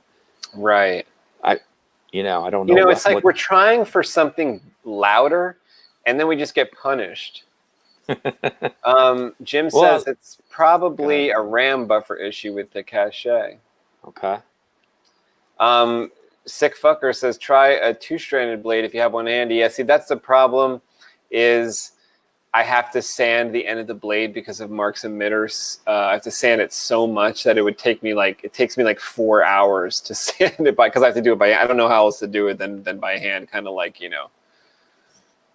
masturbating the blade. I don't know how else to do it, but it takes me a bunch of hours, and I did it a couple times, and all I have is TriStars for this. None of the other ones fit in, unfortunately. You know what, though, Space? Go ahead. Oh, no, you have an idea? Well, I'm that last statement, I'm thinking about it now with the TriStar. Is it taxing the processor more because it's running 3 data lines to 3 blades, technically? 3 strips. I don't think it knows. I don't think it... That's what I think it's just treating it like... Because it's like the number's not any higher... Yeah, I never thought about it in that aspect of because if you're running multi-channels, then yeah, I would think that would, but you're not. Huh. It should just see it as one strip, I would think. Jedi Seth knows what he's talking about with this because his Sabers sound awesome. He says, I love the Smuggler's Outpost speakers on Etsy. Probably as good as a WoW, as far as I could tell. I'll pick some of those up. I got to write that down because I'm not going to rewatch this, I don't think. Jedi Seth, I think those started out as Shamim's speakers, right? And then he kind of handed it over to Smuggler's Outpost. Those are nice. Smuggler's Outpost. I love the way Seth's Sabers sound, so I'm thinking they are good speakers. Yeah. He says, yes, they are amazing, Jim says. Dust in your eye could also be a floater. Well, I had them... Well, I guess if you have one floater, it could be. But when I have many, I guess. They did some kind of tests. They put a green light. You're not supposed to look at a laser, but for some reason they wanted to shine a green laser in my eyeball, and they did it. And they're wondering why I couldn't keep my eye open. They're like, you keep blinking. I'm like, you got a laser in the eye. I mean, what do you expect? Pizza hands can't even feel it. Yellow is sweet. Yeah, dude. The photonic gold or whatever, yellow, amber, comes out of the photon is really, really nice and bright. And when it first, the bright, I'm always forgetting the name of this thing that Fett calls it, but it's it leads the blade in a white flash, and it's sick with that gold. It really is. On spark, right? On spark, yeah. Mundo says, I didn't feel any pain when Space poked himself. Yeah, he's kind of doing a callback to a joke that we have on our other podcast where our friend Kevin is always in pain. And I tell Kevin, I've been telling Kevin for 10 years, I said, Kev, don't worry, your kids can't feel the pain. Your wife can't feel the pain. I can't feel it. Mundo, the only one that feels it is you. So it's no big deal. So that's what he's saying. He didn't feel it. Only I felt it, so it's no big deal. That's some good psychiatric advice there, Space. Because you got to take solace in whatever. Okay, you're in a lot of pain, right? And the answer is yes. Okay, fine. You're in a lot of pain. It's 8 out of 10. But are your kids in that much pain? No. Is your wife? No. Okay, what are you complaining about? It's just you. Yeah. Well, can we go back to that previous comment? Because I wanted to. Careful, you aren't cutting the resistance too low. So yeah, we kind of went through this whole thing with the 2 speakers. And initially there was 2 4-ohm speakers in the system. So we now have a 4-ohm and a 6-ohm. I'm sorry, a 4-ohm and an 8-ohm in parallel. So we're sitting right about 6 ohms. Space verified it on the multimeter. So we're in the pocket, but what we don't know is if having those 2 different resistance speakers in there is causing some kind of an issue with the amplifier. Well, so yeah, that along with the everything together is what you were saying. Maybe something. Sure, because we don't know what that was like one factor I didn't try yet was disconnecting that forward speaker. But we play with it a lot with the bottom speaker off, and we play with it with the vibe motor off, and right. It never does it with just the forward speaker. Well, that's the thing. But we haven't tried it with just the rear speaker yet. Right. Yep. And that's the thing. If you disconnect that forward speaker and then we crank the volume up to 3,000 and flash the board, and it never does it again. That would be nice. Yeah.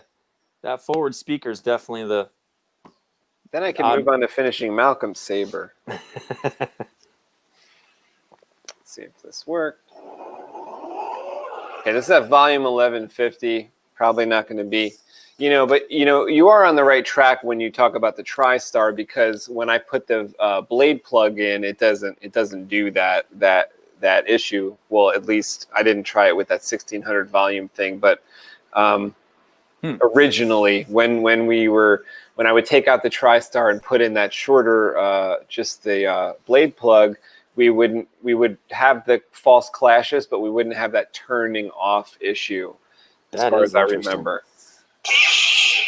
Okay, let's see. So clashes did it, right? Clashes. Yep.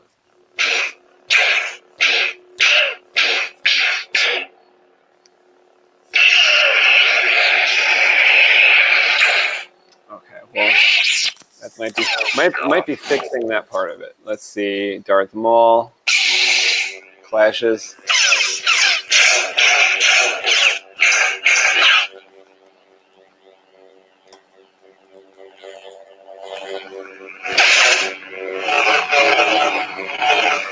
That is a badass font. I like it. It's so buzzy. Yeah.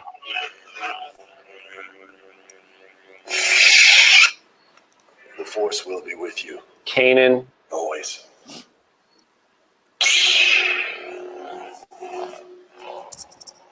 So, Space, we're at 1150 with both speakers or just one now? Both. Okay. I can totally disconnect that forward speaker next if we want to try that. That is wild because you're not messing up at all now. Let's go to the Emperor one because I think he had problems with the Emperor. Yep. And do a couple of those back-to-back lockups. Okay. Look at the blade animation. This is Count Dooku first.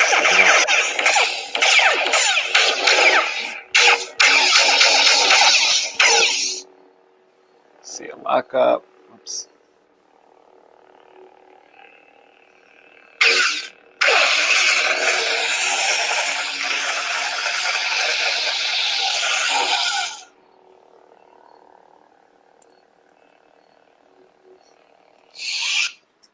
Hello, the Jedi.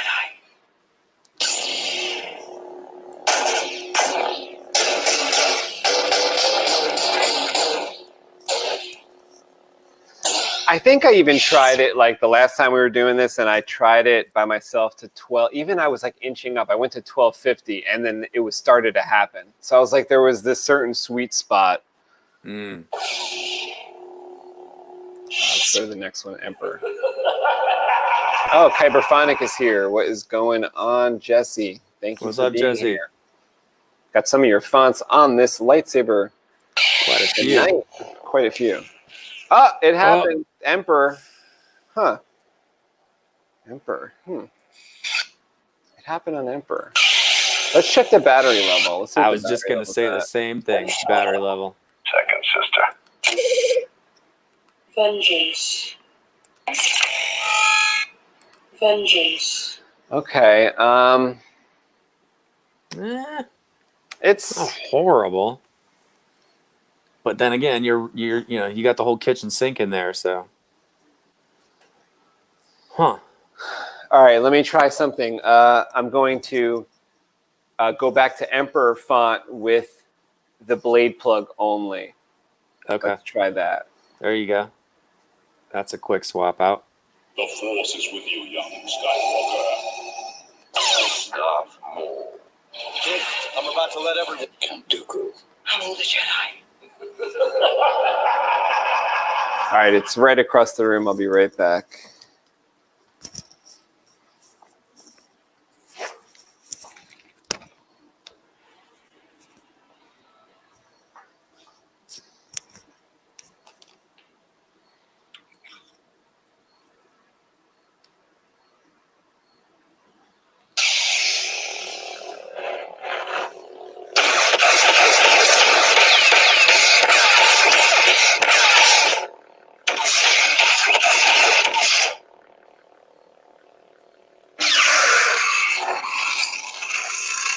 It's the draw, it's like a combination of things, I think. It's the draw, it's the speakers, it's the everything, man. It's the TriStar, I think, because, it's not happening now. Well, I think you've found the limit of what the Prophet can do. You brought it right up to the edge. You can do a few of the things at once. It's like...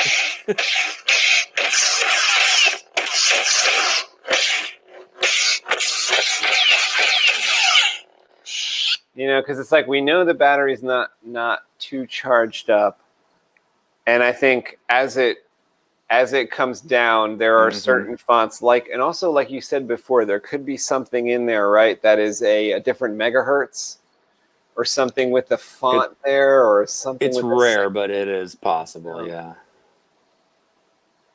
Or just certain fonts, it just takes a lot, or it's, like you said, it's a lot with the Proffi, because with the Proffi, it's not just a sound font, right? Like Kyberphonic might have made the sound font, but then guess what? I attached a style to it. Then I started screwing with the volume. Then I added this, then I added that, then I have a flash thing coming, so it's like you don't just have a font, you have like a font connected with a lot of stuff. Right. TK Boomer from William J has come back. Welcome back. Cheetos Born, thank you for being here. Welcome. Working on this Saber. We're figuring stuff out little by little. Figuring out what the hell's happening here. And that was a huge friggin' troubleshoot right there. Yeah, I think the logical step is to take away that front speaker, and then see if that takes away enough of the pull to stop this. But we might actually take away the front speaker, and it might happen just because the battery is kind of low right here. But I think for the most part, in the sweet spot range of the battery, from full charge to middle, one speaker connected to all the rest of the stuff may just be the the balance point that we kind of need. Is it a huge pain in the ass to desolder just one lead on that forward speaker? No, I think I'm just going to do it right now while we're live. I'll heat up the solder gun. We will, you might see the back of me for a couple minutes, but maybe you could keep everyone entertained somehow or something. And yeah. You know what? I was gonna make a video here soon because Comic-Con got canceled here in San Diego. We go every year, and so I got my Comic-Con saber. I was gonna do a video on it because I haven't done a video in forever. Maybe you could do a little preview. I've done I brought it last year, and it's just kind of become my Comic-Con saber. It's from that company Bendu Armory, And so it has a carbon fiber sleeve, a fiberglass sleeve, and a clear acrylic sleeve, all for the same chassis. And that's why I love it, because like it's super lightweight, because either I can bring the carbon fiber, the fiberglass, or the acrylic. I'm not freaking throwing my hip out. Like for 2 days walking around the convention center with this super heavy saber. So that's become the convention saber. But yeah, I can pull that out and show the upgrades I've done to it and stuff. Because I think when he first sent it to me from Bendu Armory, it already had a chassis in it. It was a 3D printed nylon, really nice chassis. And it was ready to go for a Nano Biscotti V4. It was like already sized and everything. So I had one and I threw it in there. And I was like, yeah, man, I got to get another board in here. I need my 2 buttons. And so I finally put a Proffi in it and 2 more channels and Bluetooth and all kinds of fun stuff. So it's the go-to. And it's what I test everything on. Oh, yeah. Yeah, all the fonts, I beat the crap out of it. It just keeps going. That's not true. I did already fry one Proffi in it. A weird mistake. You know how the 1.5s had the buttons on the tops of them? Yeah. And like if the board messes up, because I had was uploading one time and my Mac battery died in the middle of an upload, and that was it. Like the board wouldn't work again. And so you can take those 2 buttons and click them and cycle them, and then it'll accept to upload. From the Mac and kind of reboot the whole thing. Yeah, I've heard they were like reset buttons. But the problem is with the 1.5, because the buttons used to be so huge on the top of the board, I had to break them off to get them to fit in this build. Oh. So once I did that, I couldn't reprogram the board anymore because there were no buttons on the top of it. So I finally had to throw a freaking a different one in there. I shaved the buttons. I don't remember, but it's working now. So I didn't technically fry it. I just made it to where it wouldn't work because I had to rip the buttons off to get it to fit. Good times. Hey, while you're doing that, I'm going to go grab a drink and I'll grab the saber. Right back.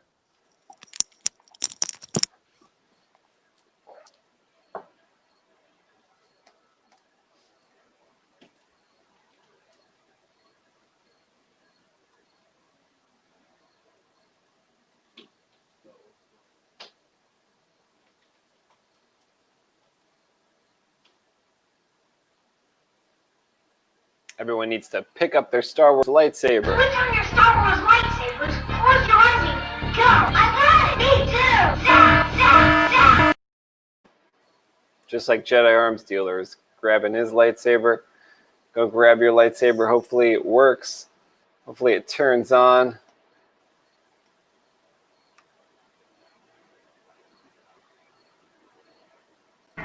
You tell that slimy piece of worm-ridden filth.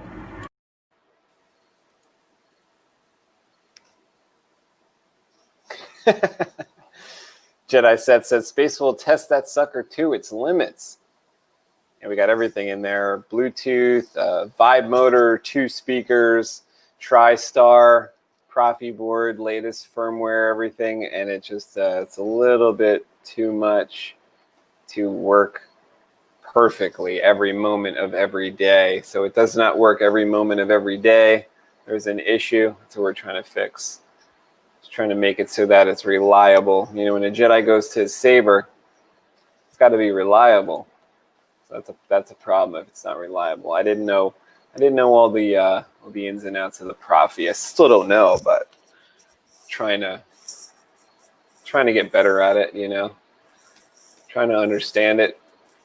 For the the manual kind of doesn't have all the answers as far as this stuff. So the manual is a great place to learn how to wire it, learn about it.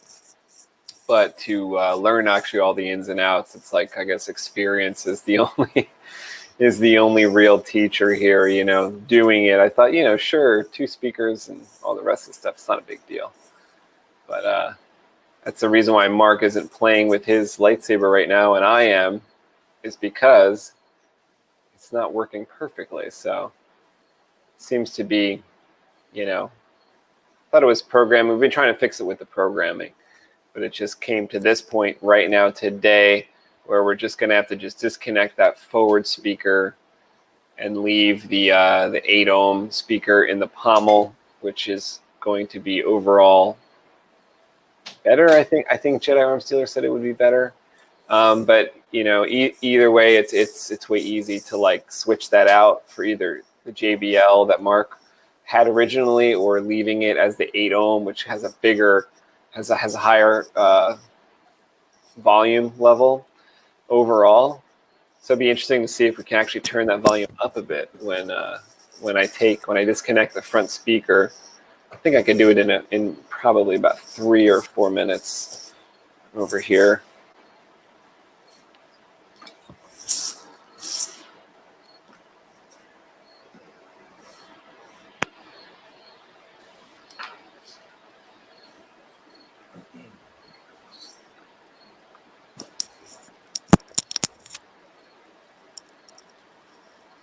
Oh, Mundo, that's awesome. Your magnetic battery charger works well. That's good. That's good to hear. Got a gold quai, but the speaker is trash, and this switch seems like it got glued. Switches are tricky, man. Switches are tricky. I'm having a this switch was tricky for me, and I just ended up ordering a new one because I actually like this design a lot better. On this Etsy store, the switch is backed up with plastic and a little post that holds the switches in place no matter what. So that's great, and that's got a dab of glue just so that post doesn't slide out, because the post is adjustable when you get it. But now I just have the buttons loose before I kind of set them into place. The actual button pod. But the button pod is all fully functional as one unit. It's pretty nice. Pretty nice. Okay, I'm going to step up here for a second. Jedi Arms Dealer is going to show you guys something special. Something yeah, so hot. go ahead. Hot off the presses. This is Look the at that Saber collection behind you. This is like one of the first times your camera focused in on all those sabers behind you. I'm a little. Oh dead. yeah, it did that while I was gone. You must like slip a new one in, like when your wife goes out and then you get a delivery, so you slip one. And she says, "Is there another one up there?" I counted them. I thought there was 15, and now there's 17. She's pretty cool that way. I told her, I was like, I think I'm gonna go for the whole trilogy collection, both trilogies. So there you go. The one like above the back of my chair starts at Qui-Gon, and then it ends with like Leia and Ben Solo all the way to the other side. In order of appearance there? Yeah, they're not complete. I mean, the ones that are vertical are in order, but then there's like Darth Maul is above it vertically. Oh, wow. And then this is Rey's with no wrap from the last movie in front of the Maul. And then you got Mace Windu, because there's no way to stand it up because it's so skinny on both ends. And then you got Dooku's right there, which is curved on the top. So there's some on the top, so they're not completely in order. But like if you go here, see if I can do this, Qui-Gon, then it goes to Obi-Wan, and then so forth through the trilogies, on up, and until you get to the new movies, and then it ends. That's Rey's saber after it's fixed, and then you got Leia, and then Ben Solo's a placekeeper on the end because it's super tall and it keeps the other sabers from falling out. Same with the Qui-Gon. That one's super tall, so like your sabers will make a fine addition to my collection. They're like bookends, exactly. The Qui-Gon's a bookend, so yeah, I beat Grievous up for all these. It wasn't easy.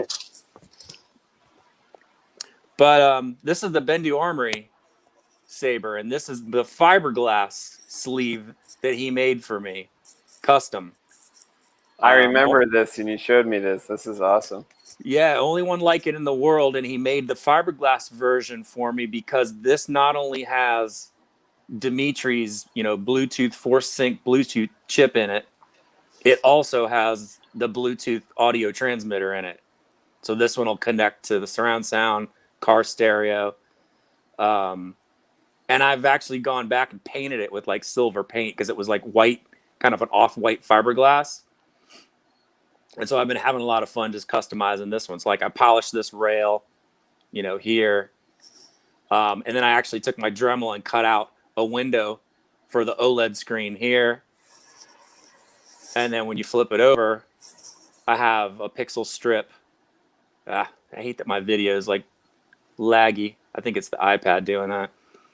But there's a pixel strip under here. And then I made a cutout for the switch. So you can actually turn it on and off right here.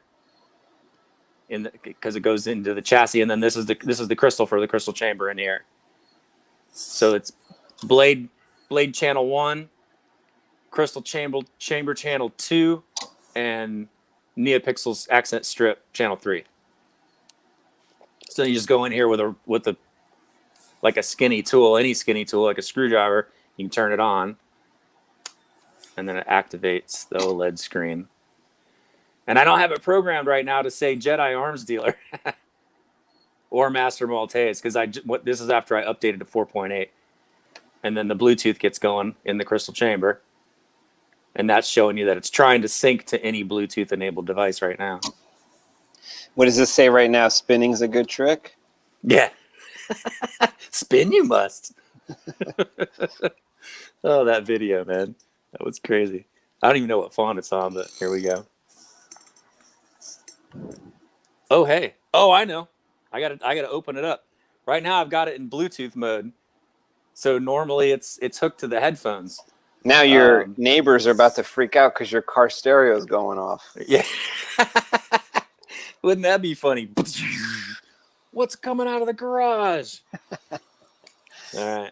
Yeah, so I got to do this. I can show you guys the insides. So let's I can leave it on. Unscrew the blade. I got a thumb screw. Take the blade out. And then you've seen the Bendu stuff before. Just slides out of the chat or out of the sleeve like this. And voila. So let's see.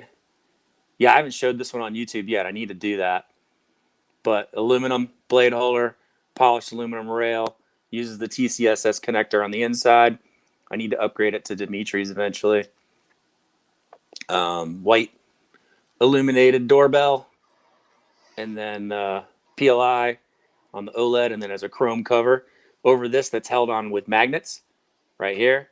So I can take this cover off and get to the Proffi or anything I want. There's a high drain 18650 hardwired, and then a pixel strip in here that shines through the outside of the hilt, and then this is the actual Bluetooth audio transmitter right here. And then I also charge it through the Bluetooth audio transmitter because it comes with a built-in charger at, I think, 1 amp charge rate. So it'll charge up pretty quick. And then I've got a candle flickering LED still in the pommel that lights up the 28mm speaker. So there it is. Not flickers. When you turn the power on, it's basically wired to the power on pad. That's awesome. So, you know what I don't have here is my yellow screwdriver to flip the Bluetooth over, because I think I emailed you about this trick, Space. There's a little tiny right there above my fingers potentiometer that goes back and forth between internal speaker and then the Bluetooth audio transmitter. So I can toggle back and forth between the two. That's why you didn't hear any sound, because right now it's set up for Bluetooth. So let me get my... What do you mean there's an internal potentiometer? So you know how you can buy those little kind of like plastic blue with a white kind of top on it that you can insert like a small screwdriver tool in, and it's a potentiometer resistor. It just kind of like rotates back and forth and increases and decreases resistance. I don't think I'm aware. I'll send you the link of where I get these. And so basically what it does is has 3 legs on it. And so That's what they used to call me in grade school. Oh man, the ladies swoon. Yeah, you can go back and forth between like each wire that sends the audio signal either to the internal speaker in the Saber or to the Bluetooth transmitter. So it's almost like a smooth switch, but you're using a potentiometer to go back and forth between internal speaker and then Bluetooth transmitter. I love your ingenuity. Thanks. That one hurt because it was driving me nuts because I never liked hearing them both at the same time, like the speaker and then the Bluetooth at the same time, because there's still, even with the low latency transmitter, there's still like a third of a second of delay, and so it just drove me nuts. I'm like, so how can I switch between the two? At first I was like, well, maybe I should just put a switch in there and shut one off, but then I was like, no, you know what? I need a potentiometer anyways to work with the Proffi and the Bluetooth transmitter, and so I figured it out. So here we go. Let me go get the screwdriver.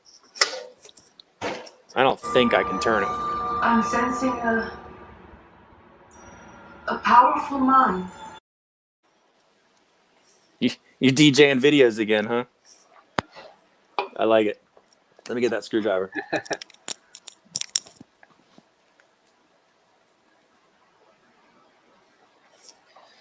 Okay, I've done what I needed to do. I'm about to plug in here. And we are going to test.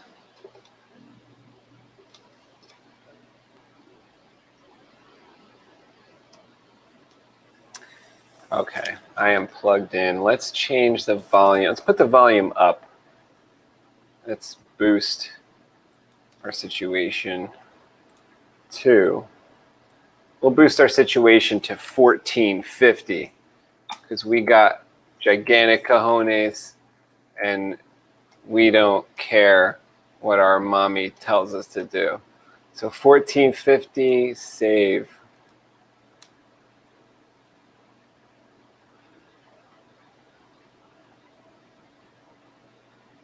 And let's verify.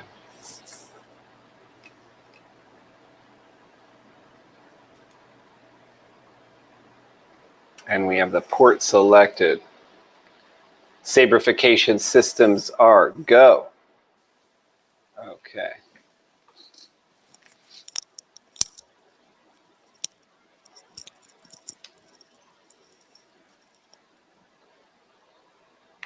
How's it going, Space? Desoldering successful? Saberification systems are go. We have verified, and now I am transferring. Nice.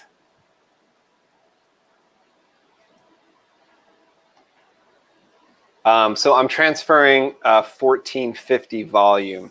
So we'll see. We'll slowly increase with the one speaker. Yeah. I like it. Let me know when you hit upload. Did you already do it? Yep. And 7%, 8%, 9%. Okay. I got a few seconds to explain this. So here's the potentiometer. I just used this screwdriver. And I literally can activate the Saber. Okay. Now it's on. And so then I go in here and rotate this potentiometer and watch this. We'll hear the sound. I love the bar graph. Beautiful. Here we go. There.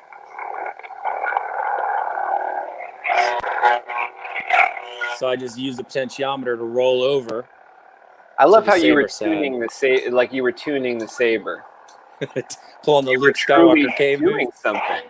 Yeah, well, I can control the volume on the fly with this potentiometer just by turning it up and down.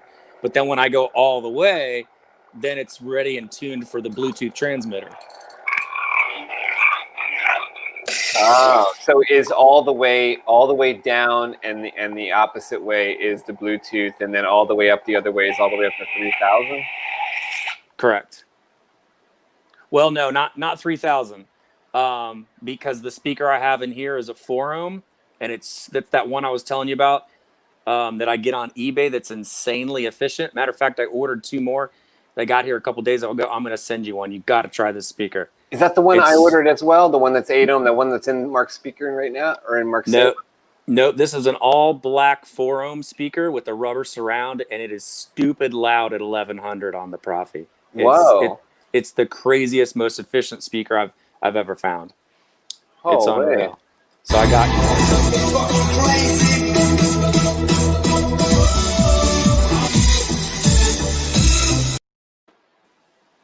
Jar Jar liked it. VJ Space. I like it. What were you about to say before I cut you off rudely? Oh, I don't know. Something about how awesome the speaker was. It was rubber. Yeah, it's all black. It's got a rubber surround. It's kind of one of my little gems I've found on eBay over the years, and I'm going to send you one. You got to try this thing out. Awesome, thank you. That's yeah, good. At 1100, it's like blistering loud. That's in the test Saber. I love it. It's gonna knock me off my stool.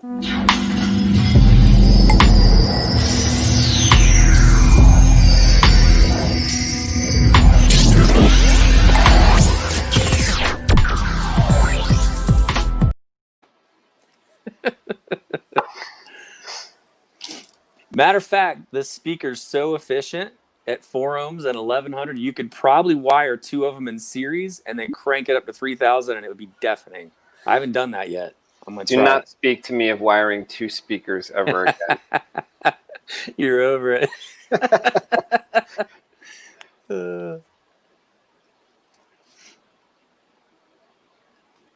Upload successful. That has caused poor Marc to be saberless I know. for months. Okay.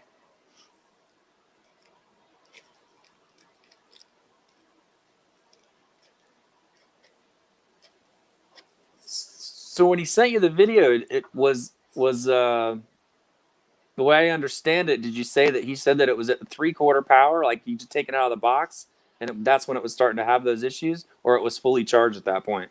Because now I do think it's a power thing.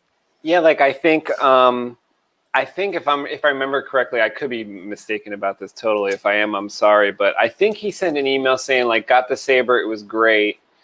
And then it was like a few hours later, it was like, oh, I was playing with it some more, and then it happened. So I think it was like worked fine, then didn't. If I remember. All right, let's pull the kill key on this. 1450, 1 speaker, 8 ohms, 2 watts. Ooh, sounds better. Sounds better, honestly. Yeah, it's not having to compete. It probably was losing power. Those sound crisper too. Because you know what else is? I can tell right away. Yeah. You know what else? Here's the downside of 2 speakers. Like I kind of knew this already from 10 years ago, honestly, but I still like I'm not an audiophile like you though. And I have some friends like Kevin, he can hear so well. You know, he sometimes says, I've made the joke before, he sometimes says, hey, do you like the song that's playing? Like we're in a store or in a restaurant. I say, Kev, I didn't even know there was a song playing.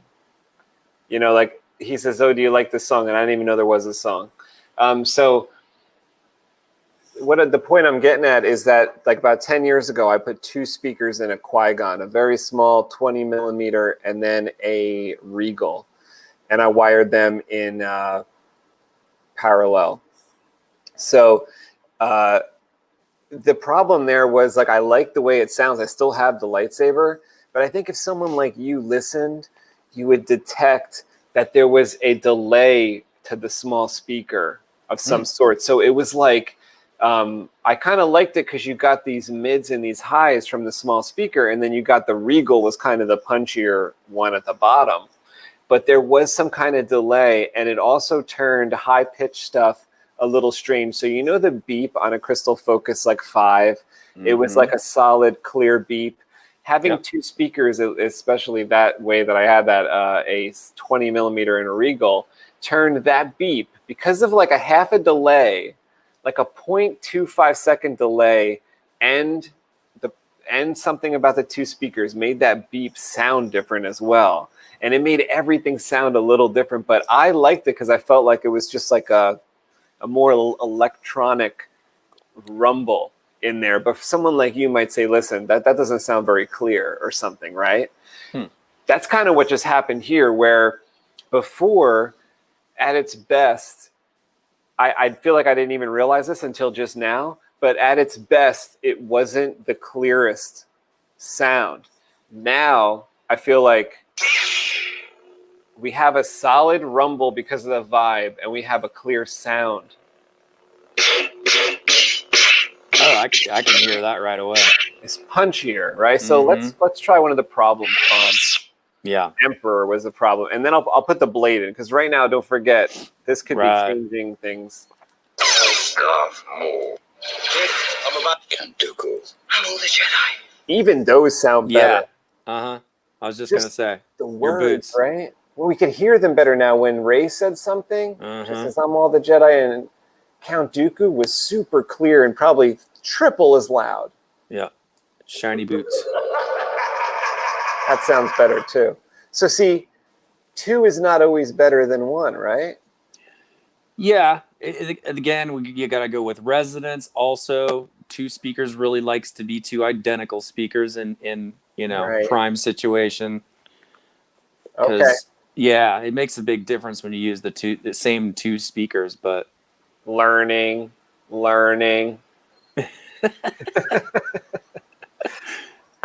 It takes a lot to get through my thick skull. Okay. Emperor. Sounds better. Yeah, that sounds super growly. See, this is what Kyberphonic intended. He did not intend to have shitty sound.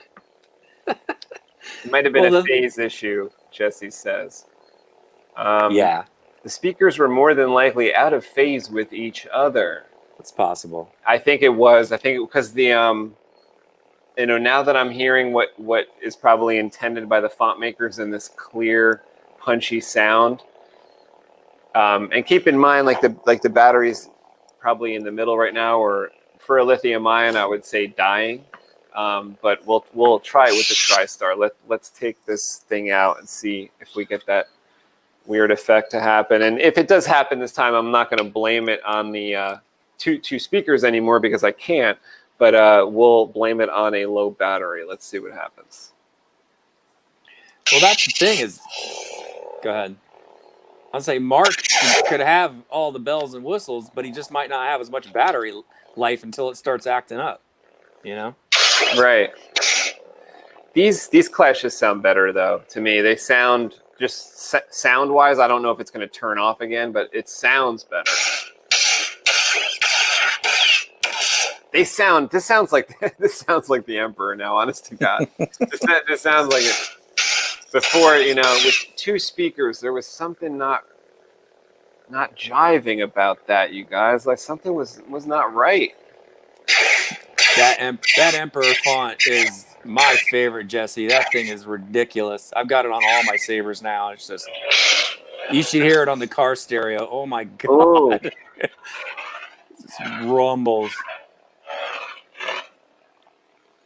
If you could feel the way this, let's like vibe the microphone here.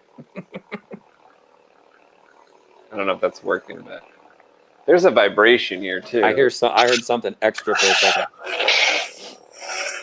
All right, I'm pretty pleased with that performance. Let's try another one. Ben Solo sounded clear. Love the green. This is green LEDs coming through the photonic, so it's really electric. It's like really Luke Skywalker from Return of the Jedi. Yeah. I can only see half your face. It's blown out a little bit, right?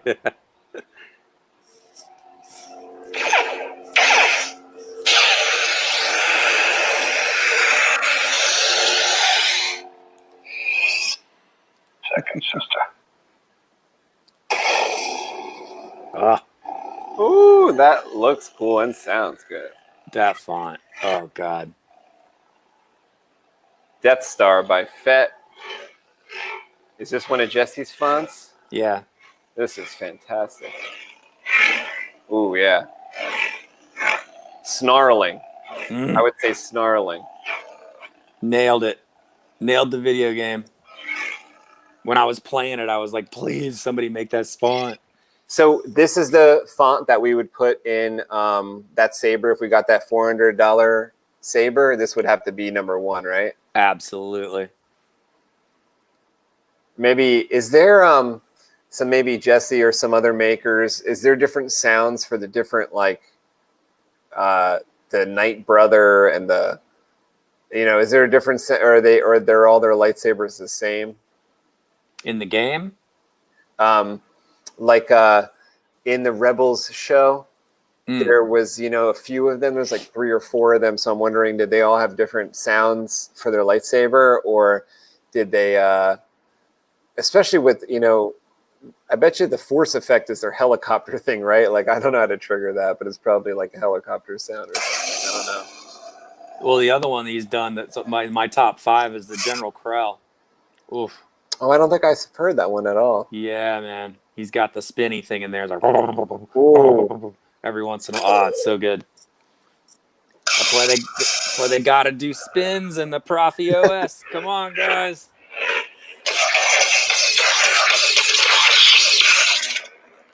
So this is what Mark asked for in the first place. So when he sent the Saber back, he said, "Listen, just disconnect the forward speaker." Yeah, man. So we wanted to just experiment a little bit and make sure we knew what we were talking about, what we were doing. Mm-hmm. So I think through all that trial and error, we might even be able to turn it up a little bit more. It's at 1450. I say take it to 3000 because it's an 8 ohm. Let's see if it knocks your socks off. Yeah. For a safe and secure society. I'd love to see what it sounds like at 3000. Well, I'm a little scared. Should we put it at 2800 because my mommy's going to call me in for lunch? Probably. You don't want to piss off your neighbors either. All right, let's push our luck, because there's no such thing as luck, and I have 2 thumbs. So if this one gets stabbed again.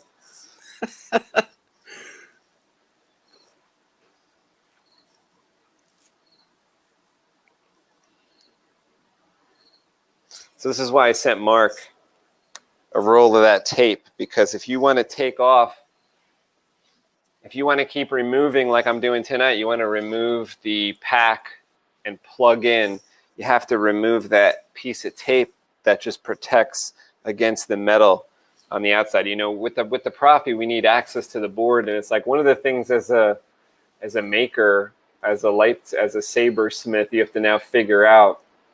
It's just really weird, because this, like with the Proffi and with the CF10, now we have to have access to that port. Yeah. So it's just another challenge. And when you build a lightsaber with this one, using the original chassis for this War Sabers that came with it, I need more light. I can't see anything. But using this chassis and to fit everything in kind of involved, and having access to that port involved me trying to put a cover over the whole thing. And when I realized that any type of plastic, even the thinnest plastic, was too thick and it wouldn't slide in, I was like, well, we have to resort to electric resistant tape then. Mm-hmm.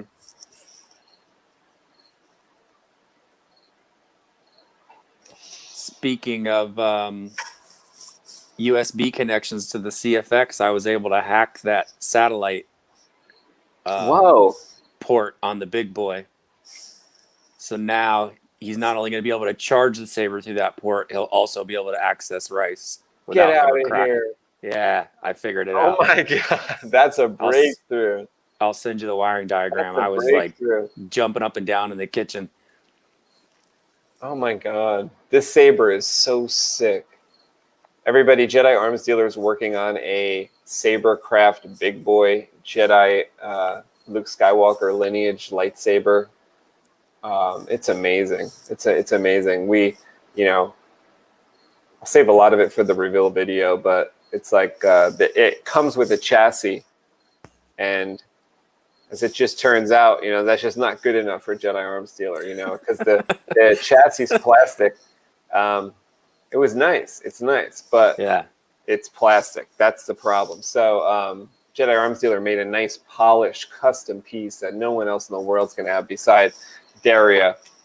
He's just been an awesome friend from FX Sabers, and he's waited a long time for this, and he's going to get a really unique lightsaber.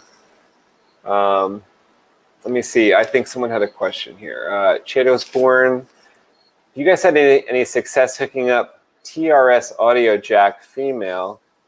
I'm looking to doing something like that to a Proffi. I haven't tried to do something like that to make it like a rice. Jedi Arms Dealer, how many connections is there in that USB? Like you said, you hacked it and moved it. How many did you have to port over?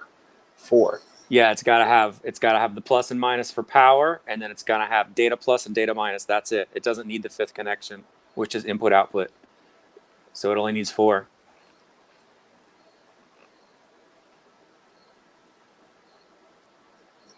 Oh, this is going to be so much fun. Look, Kyberphonic says, I'll have to sponsor a live stream to send you guys a bunch of fonts to play around with. Whoa, that would be so sick, dude.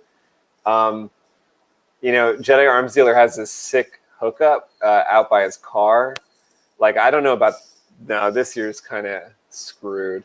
But like in 2021, I'll get out there and we will have like a demonstration again, because he's done it already on his channel. So check out his video. But he's got the lightsaber hooked up to the car and through Bluetooth, you know, and it's just booming, and it's awesome. So if we had some of your fonts, Kyberphonic, when that happened too, that would, you know, we'll take those fonts and we'll play with them in person in the car, outside the car, however you want to say it, like through the car. Just going to be booming. Yeah, so that's like the way you demonstrate, right? Jesse puts them through like a stereo, so yep, it's not restricted by whatever a Saber can do. Mundo says it's extra crispy. Yeah, I think it's extra crispy now, and we're going to bump it up. We'll bump it up right now to 2800 if my mommy says it's okay. Yeah, they all had the same sounds except for one of them, and he also had the Krell sound, funny enough. Is that the sound you just said was awesome, Jedi Arms? Yeah. If you go to kyberphonic.com, check that one out. It's Krell, okay. It's got you, because you know he's got a staff. He's got the foldable staff, and so when he spins it, you know, it's like, I don't know, that helicopter sound in a way, but it's so super deep and throaty, and so Jesse killed it. Like, it sounds so good. The car is just like, it sounds like the car's going to take off. Hook it up to his sound bar. Yeah, like I've had this dream of, and me and Jedi Arms Dealer talked about this before, of like, you know, hooking up like a belt system, you know, basically just like a Bluetooth speaker that you'd hang by your shower or something on vacation, but hooking that up to your Saber and kind of attaching that through Velcro or through a belt attachment. I think that would be pretty awesome. Mm-hmm. But still, I mean, it might even have to be bigger than that to listen to at a con, because at a con or something, it'd just be still too loud in there to really hear it.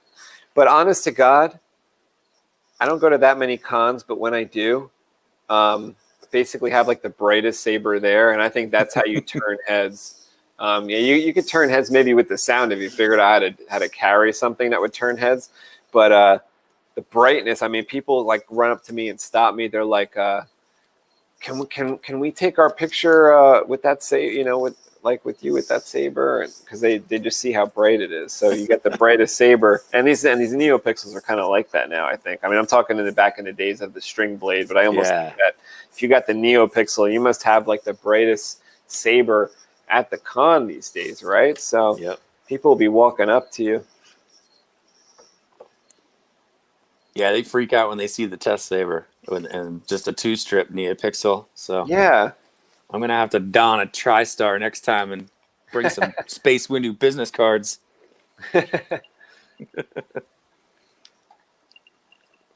I am back at the config. I'm going to change this. I'm actually going to double it, right? We're going to go from 1450 to 2800. It can handle it.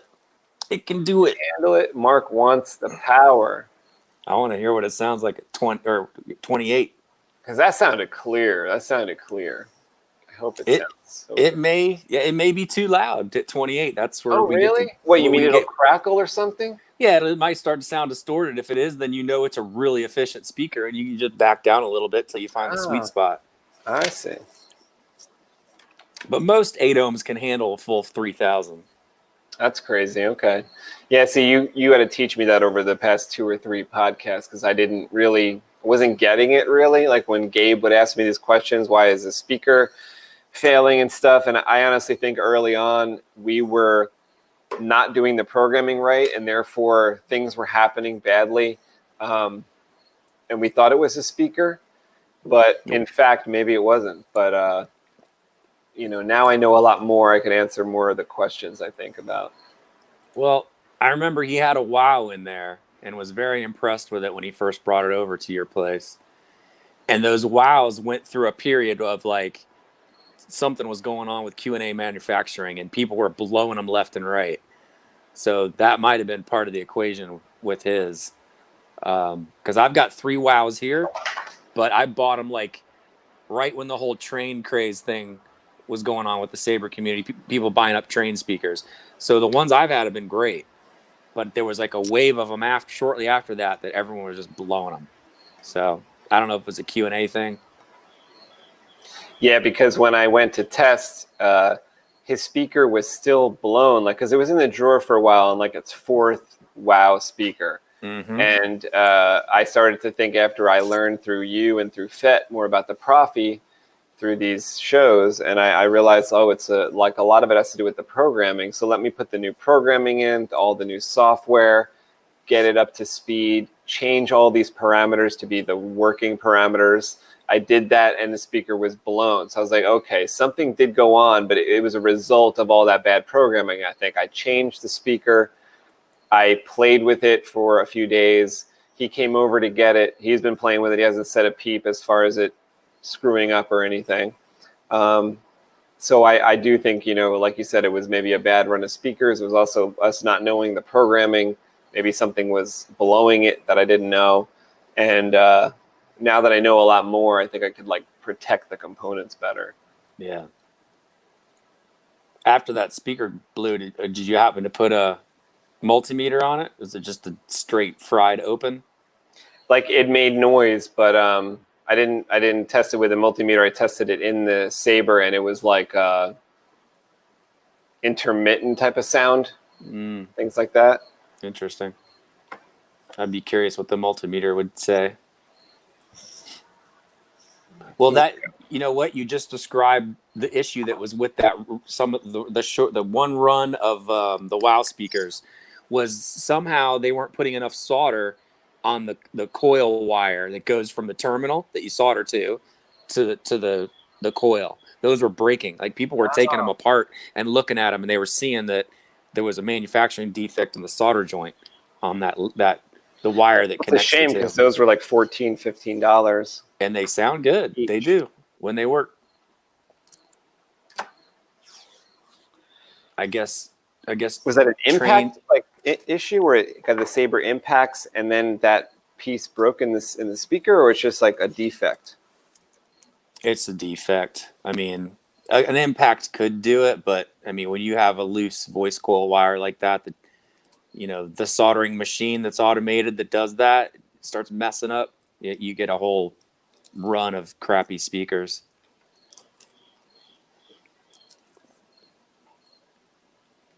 And a lot of people have taken them apart and fixed them, tiny soldering tip, and resoldered it on there properly, and off they go.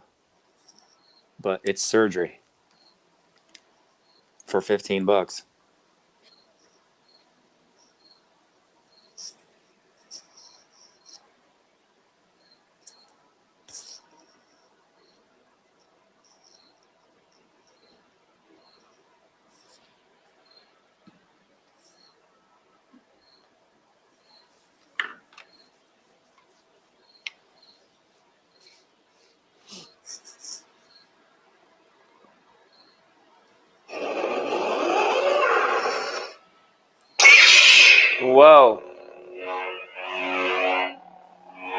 Nice.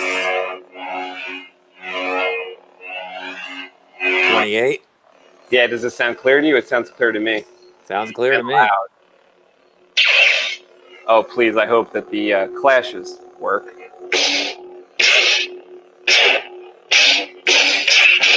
Oh, I don't have anything in it. Hold on. The real test. Almost Can it forgot. handle the TriStar?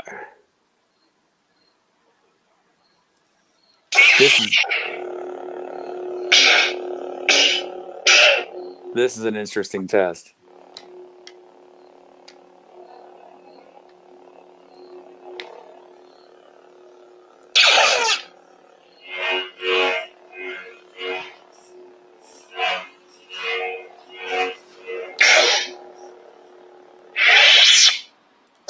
Darth Maul.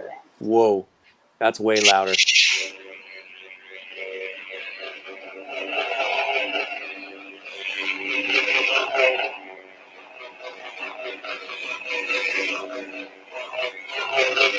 That font is crazy.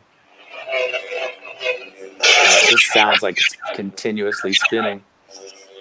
Yeah. Does it still sound clear, Space? That one actually. I almost thought I heard a tiny bit of kind of rattle distortion coming Like, from inside the hilt. There was a couple of the swing sounds were distorting. Okay. Yeah. It might be too loud. I am Kanan Jarrus, Jedi Knight. I just want to see if it messes up at 28.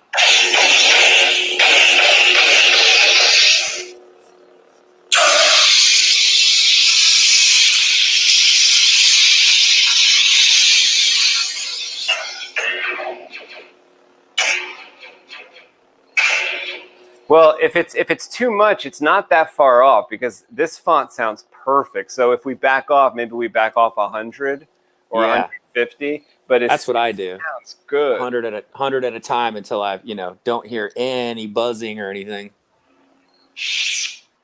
And you'll also know, Space, because when you go to remove the pommel, if it's too high, that speaker will get warm. Oh, really? Yeah, the voice. Like if you put your finger on the back of the magnet, you'll see if it's getting warm, and that means it's up too high.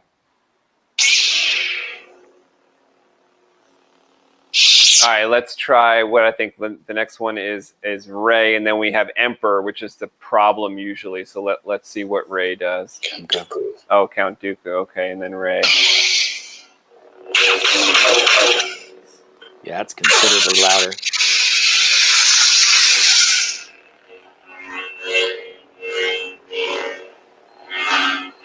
There's a snarl to this one for sure. Mm. This one's probably at the limit. Like, I don't hear distortion, but I think any more and you would. Yeah. What a listen. Maybe there's a little bit there. Yeah. Yeah. You'll really hear it on your lockups if it's too high.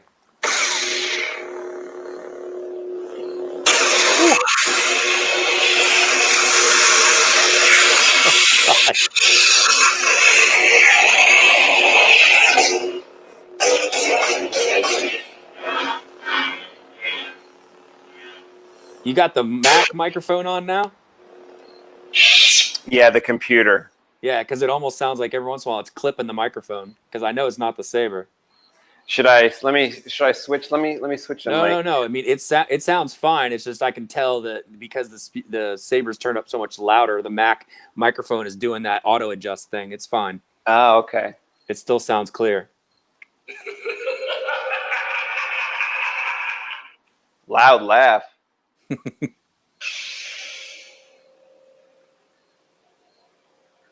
Everything just turned red in here.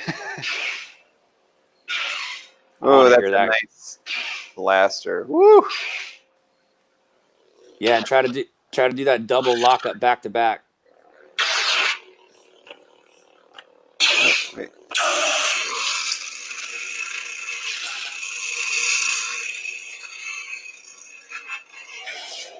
And then right away do another one.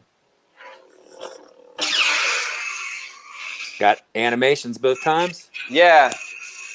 Nice. And the same animation. Remember last time we were Yeah. getting different animations? I don't know what the heck. See if this got hot. I feel like I maybe sensed a little warmth. Okay. Yeah, I'd bring it down 100. I thought I heard a little bit of resonance rattle from it just being balls out. From Maul, right? Maybe. Maybe Count Dooku as well.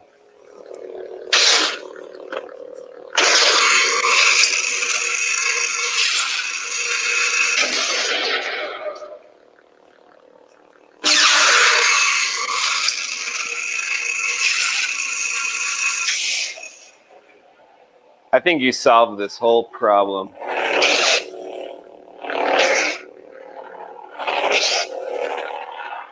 That was both of us brainstorming on this craziness.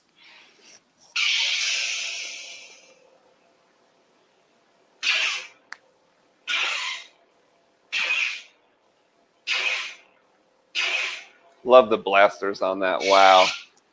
The fact that like the battery's getting low and it hasn't done it at all, and you're at 2,800 with the TriStar, it's definitely working way better. Yeah, and I think any crackling that we hear, if we heard any starting now, I think it would be that like low battery crackle, and it won't be that full shut off thing that we saw before.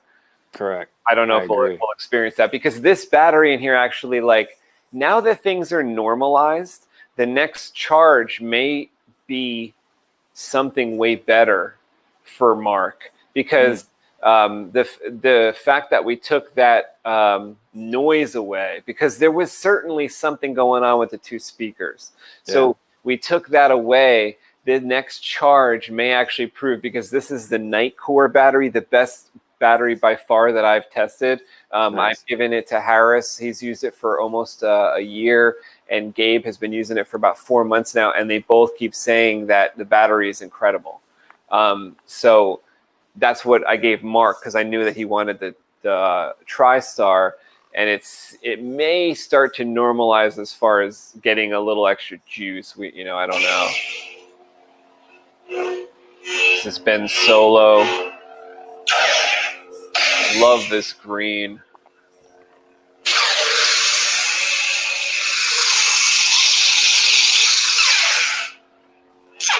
Oh, that sounded weird.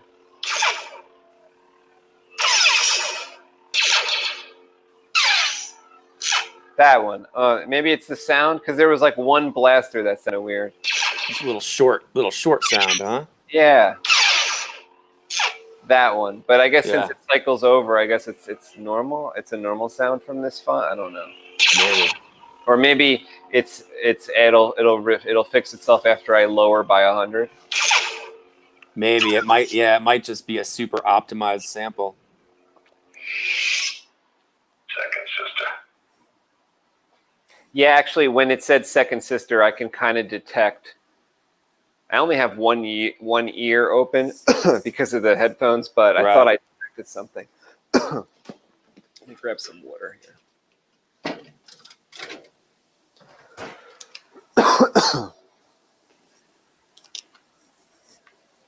Yeah, I'm just happy I've been coughing through this whole session. Oh, man, it's brutal out here. Shut. Maybe turn up your purifier. Yeah, we had to do a grocery parking lot pickup today, and I think that's what did me in. Went out in that smoke.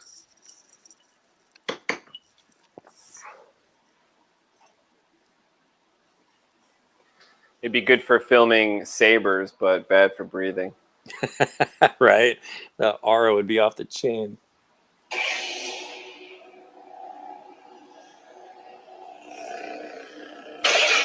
Oh, it sounds so good.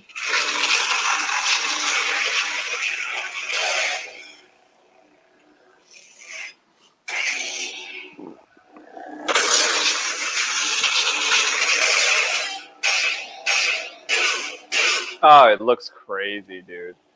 How's the clash sensitivity, Space? Is it like seem like it's a little stiff now? Okay. It's a lot better, I believe, since is my dog there? Okay, he's not there. It's gotten a lot better since whoa. I know. Are you kidding me right now? Yeah, man, that font. Dude, we should have disconnected the speaker 2 months ago. Oh.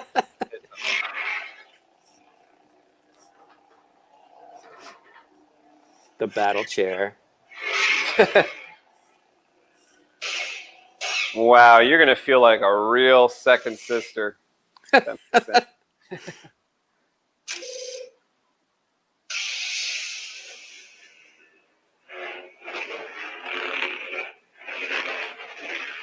Oh.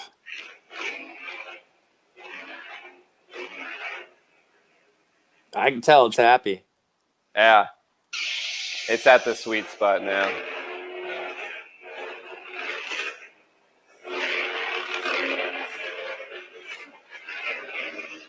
But, you know, maybe I'll lower it 100, 150. Yeah. I think that will put us in a very safe place. Yeah.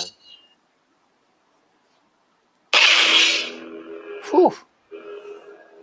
This is a nice color through the photon. This is cyan inside, the photon coming out like a lime green, just bright.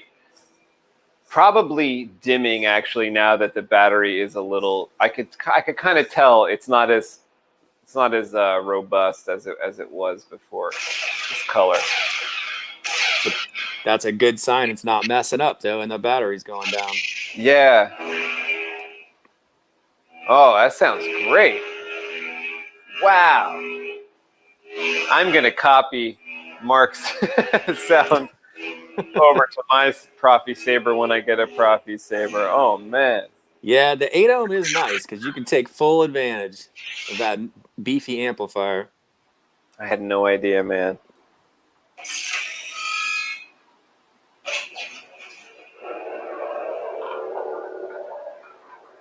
Underwater font by Jedi Arms Dealer himself.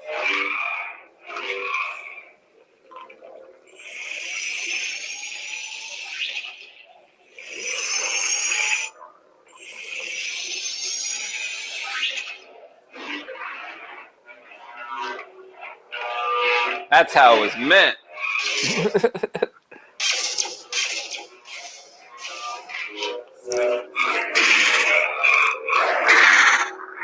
We're fighting people off over here. This ain't no joke.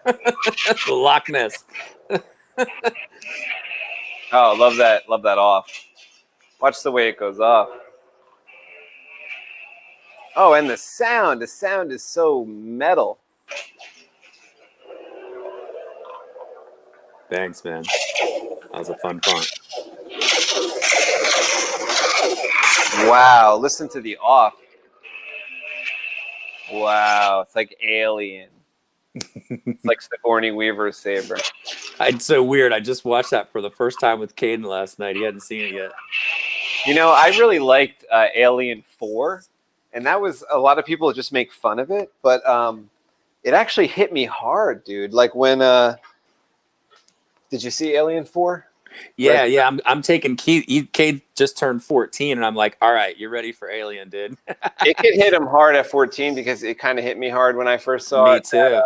Me too. And when she sees her duplicates and all the ways they went wrong. Yep. I didn't like that. That made me bug out. Disturbing. Because that was like all those morphed and disturbed versions of Ripley. Yep. That was terrifying for me. You know what, Space? I might have to unplug my microphone and go to iPhone case mode because I'm down to 3%. Oh, actually, you know what? That's okay. Actually, I was actually just thinking that we should roll out of here because I have to work tomorrow. Okay. Let me just see if I can. If you have enough power, let me read a couple of these comments. Jedi Seth, they pumped them out too quickly to supply demand and then fix the issue is what I was told. That must be about the speaker issue we're talking about. Can you still hear me okay, Space? Yeah. Yeah, if you want to do some kind of switcheroo, it's totally cool. Yeah, it's down to 2%, so it's gonna drop you off. Are you able to It won't now because I plugged it in, but now I'm on the regular microphone. Oh, I see. Okay, yeah, we're Going back through to the- old style where like you're Right. a couple miles away, but it'll do. I'll just get nice and close. Oh my God, Kyberphonic Jesse, thank you so much. He just sent an email with some fonts. Oh my God, that's gonna be sick. Thank you, thank you. Thank you, Jesse. Heck yeah. Yeah, Mundo says learning. Yeah, we're always learning, trying to learn this Proffi stuff. It's getting easier every day, I'll tell you. It really is. It really is getting easier. It feels good to solve that problem too. It really feels good. I guess Marc kind of knew the answer the whole time. You know, he said just disconnect that speaker, it'll be good to go. We wanted to test a little more. We did what we could to test it, just to make sure, test out every opportunity for him to keep 2 speakers. But in the end, you know what? I'm the only one here in person that could tell that it sounds so much better, but all of you can tell that it sounds a lot better. So we're going to keep it that way. He was right the whole time. We had to figure that out for ourselves. But you know, maybe when you use 2 speakers, like Jedi Arms Dealer said, that are the same parameters and you back them up to each other, that might be a different story. That the Proffi probably doesn't know the difference is probably okay. But the way we were doing it, the way I was doing it was not jiving. Oh, a Sith version of the same saber. Yeah, I was thinking of like a black leather wrap, right? A black leather wrap on one of these war sabers. But the war sabers, you know, they are like Saber Forge. They're so hard to work with inside. It's like you drill into it and you realize that the most narrow part of the saber. So like this is like the most narrow part here, but it's like the same interior the whole way through, basically. You know, they make them like Saber Forge, where it's like this hilt is thick. You don't have as much room as you think. So Is it 1 inch in there? yeah, it's like barely an inch. It's like an inch in there. It's, you know, it's and the metal's super thick, so you think you're gonna fit like buttons and stuff through like you normally would and get like a nut around them or something. No, you're not. You're gonna have to figure something else out, you know, because the metal is like a 1/4 inch thick the whole way around. Oh yeah, Munis says take it down a hair. Yeah, I think when we when I go off the air, I'll drop it about 150. What do we put at 2800? Probably drop it to like 2650. I think it'll sound great, especially when it's from like full charge all the way down to below mid. It's gonna sound just as good as that, because we're basically dying with that battery level there. Yeah, I'd go ahead and charge it all the way up before you drop the volume. But yeah, I agree. 100, 150. Okay, good idea. Yeah, Jim Smith says the Nightcore is awesome. Night clear.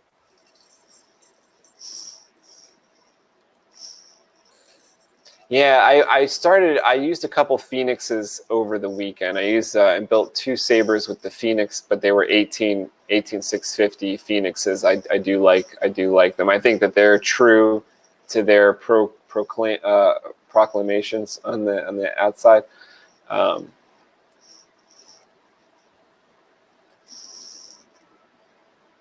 Just doesn't like high pitch sounds. Yeah, maybe, you know, it's like that little speaker also was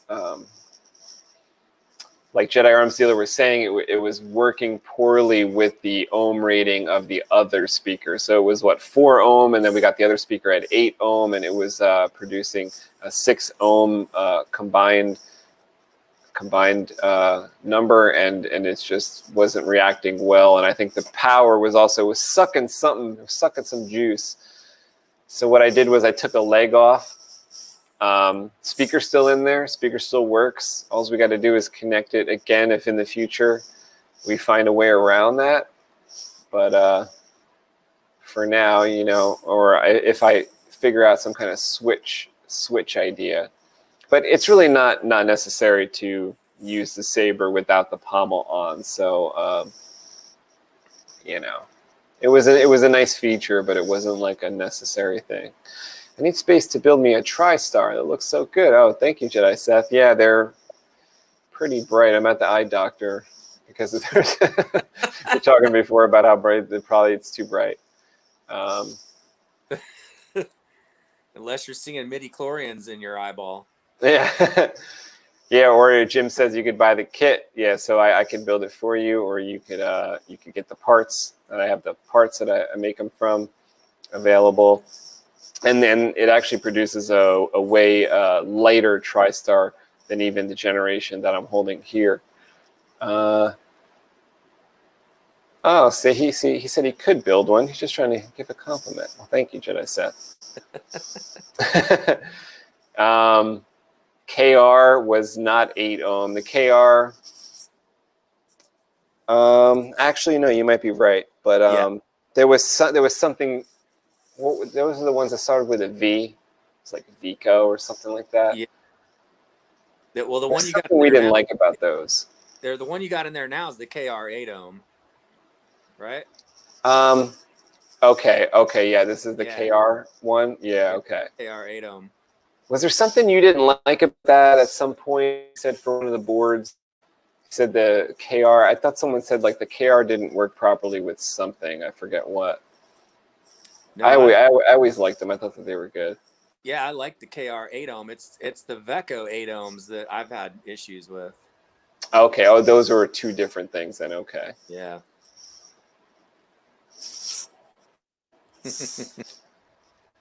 Yeah, that was like Liquid Fire. That one font.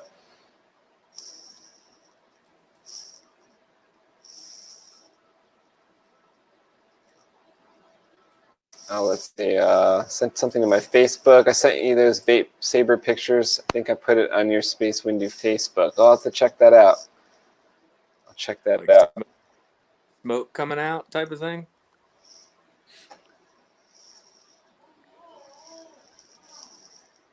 Let me see here. I'm not even sure I know how to totally use Facebook. It says something went wrong. I'll have to figure this out. I'm pretty slow with Facebook. In the learning process with Facebook still. It's funny because I only use Facebook to look at Sabers. So like speed, it's all Sabers, like all the way down. I love it. I've got it fine-tuned. No crap. Yeah, like I joined a few of the groups, and I don't know too much more like about how to like look around. I guess like I could see right now I'm a part of the Vault. I'm a part of open source. I'm a part of official CF10. I'm a part of Saber Fabrication. I think I just don't know too much. I guess I could click on that. I'm kind of in a new place that I didn't know existed before. But this whole thing looks different now. There's like a dark screen. Anyway. I'll have to check that out. I'll have to like look through Facebook. I usually have it up, but I usually don't know how to do it. It's too much. I'm a boomer when it comes to Facebook. Facebook. Oh yeah, that's yeah. Like even people that like it are complaining. I think that they just changed stuff. Mundo says going to be fun watching Space test the fonts. Thank you. Yeah, that's going to be a lot of fun. I love the crispiness of Jesse's fonts so much. And you know, I wouldn't have even found Jesse's fonts without Marc Fiala, whose lightsaber this is, because he wanted certain fonts, and he says, you know, these aren't available on Saber font. You have to go to Kyberphonic website. I said, okay, you know, I didn't know. Go to Kyberphonic website, got the fonts from there, and they're some of the crispiest, loudest, nicest fonts for sure. Full-bodied flavor in those fonts. Yeah, the Vico were the not good ones. I was getting them confused because, you know, they look a lot like the KR speakers. Except they say Vico on the back. Oh, yeah, this is what I thought you were talking about. It's a vape that you made look into it or turn into a lightsaber. Because I've seen. I don't know if it was your photos. I've seen that done before. I really like that. Some of those vape devices look very lightsaber-ish. Mm-hmm. For sure. It's actually where I get crystal chamber parts. Oh yeah, you were telling me, and I keep some of that stuff. Like, I have some discarded like vape style products that I keep just because I'm like, I think some of the things inside here are worthwhile. Yep.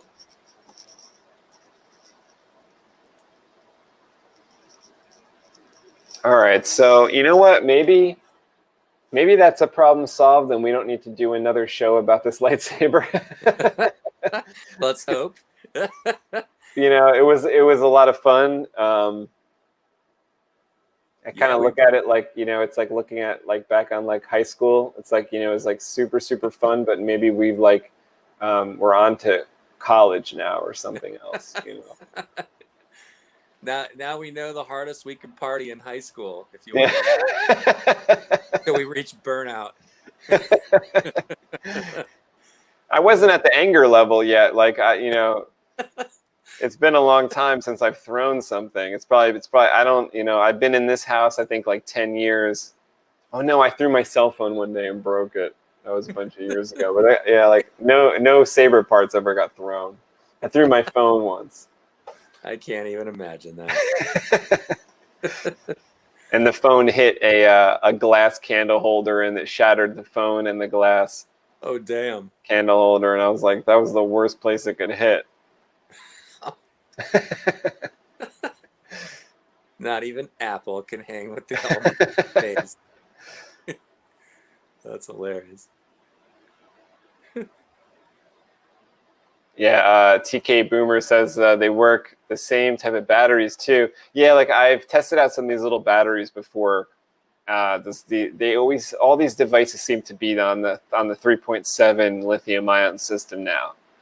You know, even all these watch batteries, all these type of little lithiums, or the ones that you recommended, Jedi Arms Dealer, for like inside a Saber, the one that you're using right now, the 90 milliamp one for the Jedi or for the Skywalker lineage. That's a super small battery. They all are at like the same voltage level, but just different capacities. For sure. So yeah, you know, it's almost like these little watch batteries and stuff, they could probably power on a Proffi for a couple seconds. Or like maybe if you, you know, if you wrap them up together, a bunch of them. That's true. You know, you'd be able to power a stack of them though. Now you'd be, instead of a stack of like 20 of them, you're probably better off with a 26650. Instead of a stack of those like a 2032 lithium ions. That would be my guess. All right, well, we're gonna wrap this show up. Do you have anything that you want to talk about before we roll out? I think I'm set, Space. I'm just glad that Marc Saber's like finally rocking and rolling. I'm so happy about it. It's so loud. It's so crystal clear. Yeah. Yeah, charge that sucker up. Play with that volume, man. That is so much fun. I'm also curious if, like, you know, because I noticed you're having to bang on it a little bit harder to get the clashes to activate. So you might want to float between 3 and 3.5 and just. That's right, because we put 3.5. Maybe it deserves to be at a 3. But yeah. From my touch, I mean, that was just a little bit of playing, but I kind of like that sensitivity. But maybe I could dial it back to about a 3, because before I did feel like it was like, I just hate when it triggers 1 when you don't intend on a swing. Sure. That stinks, you know. Mm-hmm. That was happening at 1 for sure. So maybe at 3 will be in the middle. Yep. That should be good. Awesome. Thank you so much for all your help. You're always there when I need your help for this stuff. And yeah, anytime. Amazing. It's fun because, you know, like I said, we both learned how to push these things to the limit, you know. I love that. I mean, you came to it with all the knowledge of the you know, the different strengths and weaknesses of these speakers, so that just helps so much kind of narrow down what was actually going on. Cool, man. All right, well, I think the next time we do one of these shows, we'll draw again. So now that we've kind of conquered this, I think we got far on your Jedi Monster last time for the Illumos artwork. And I want to get into the Crimson Guards and the Crimson Attackers that are after them. So I think that would be a good one. You know, we can do a chill type of stream where we're just sitting here and you know, you get your drink or, you know, whatever you do, and we'll just talk Star Wars and draw that picture. That should be fun. It's looking crazy, man. I had no idea you were gonna take it to that level. I was just like, good God. So much I got detail. like a vision for it that I hope we can achieve, because it's like part of it's inspired by the way your lightsaber lights up.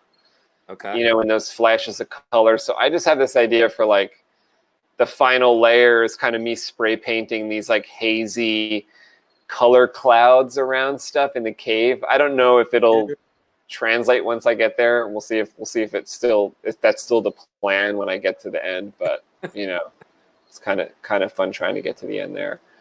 I can't wait. Yeah, Jesse, thanks for hanging out. You said you had a good time. Yeah, good night, everybody. Thank you, everybody that was in the chat. We had a great time talking to you guys. You guys were very lively, had a lot of questions and comments, and that was really great for us to see. Thank you so much for being here and chilling out. So yeah, maybe, you know, I've been wanting to do like Windu Wednesday just for no other reason than it's like 2 W's.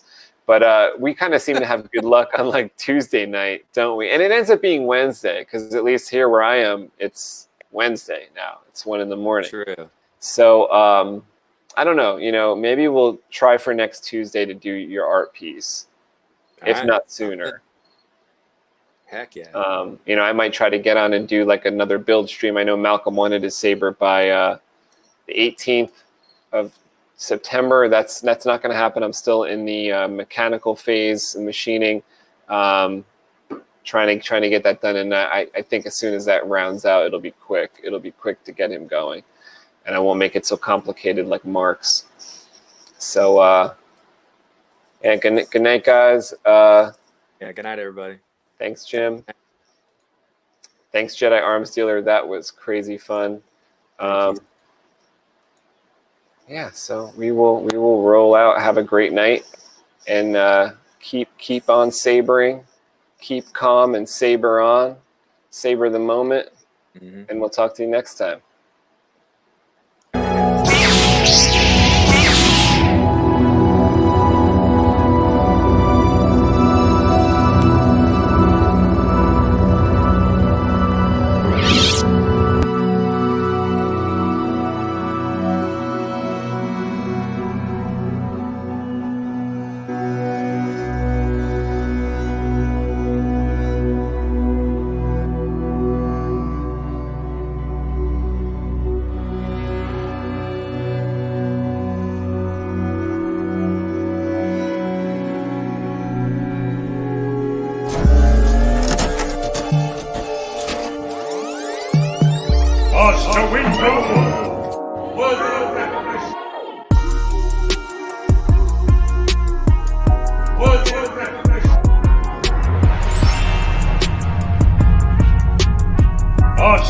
SpaceWindu!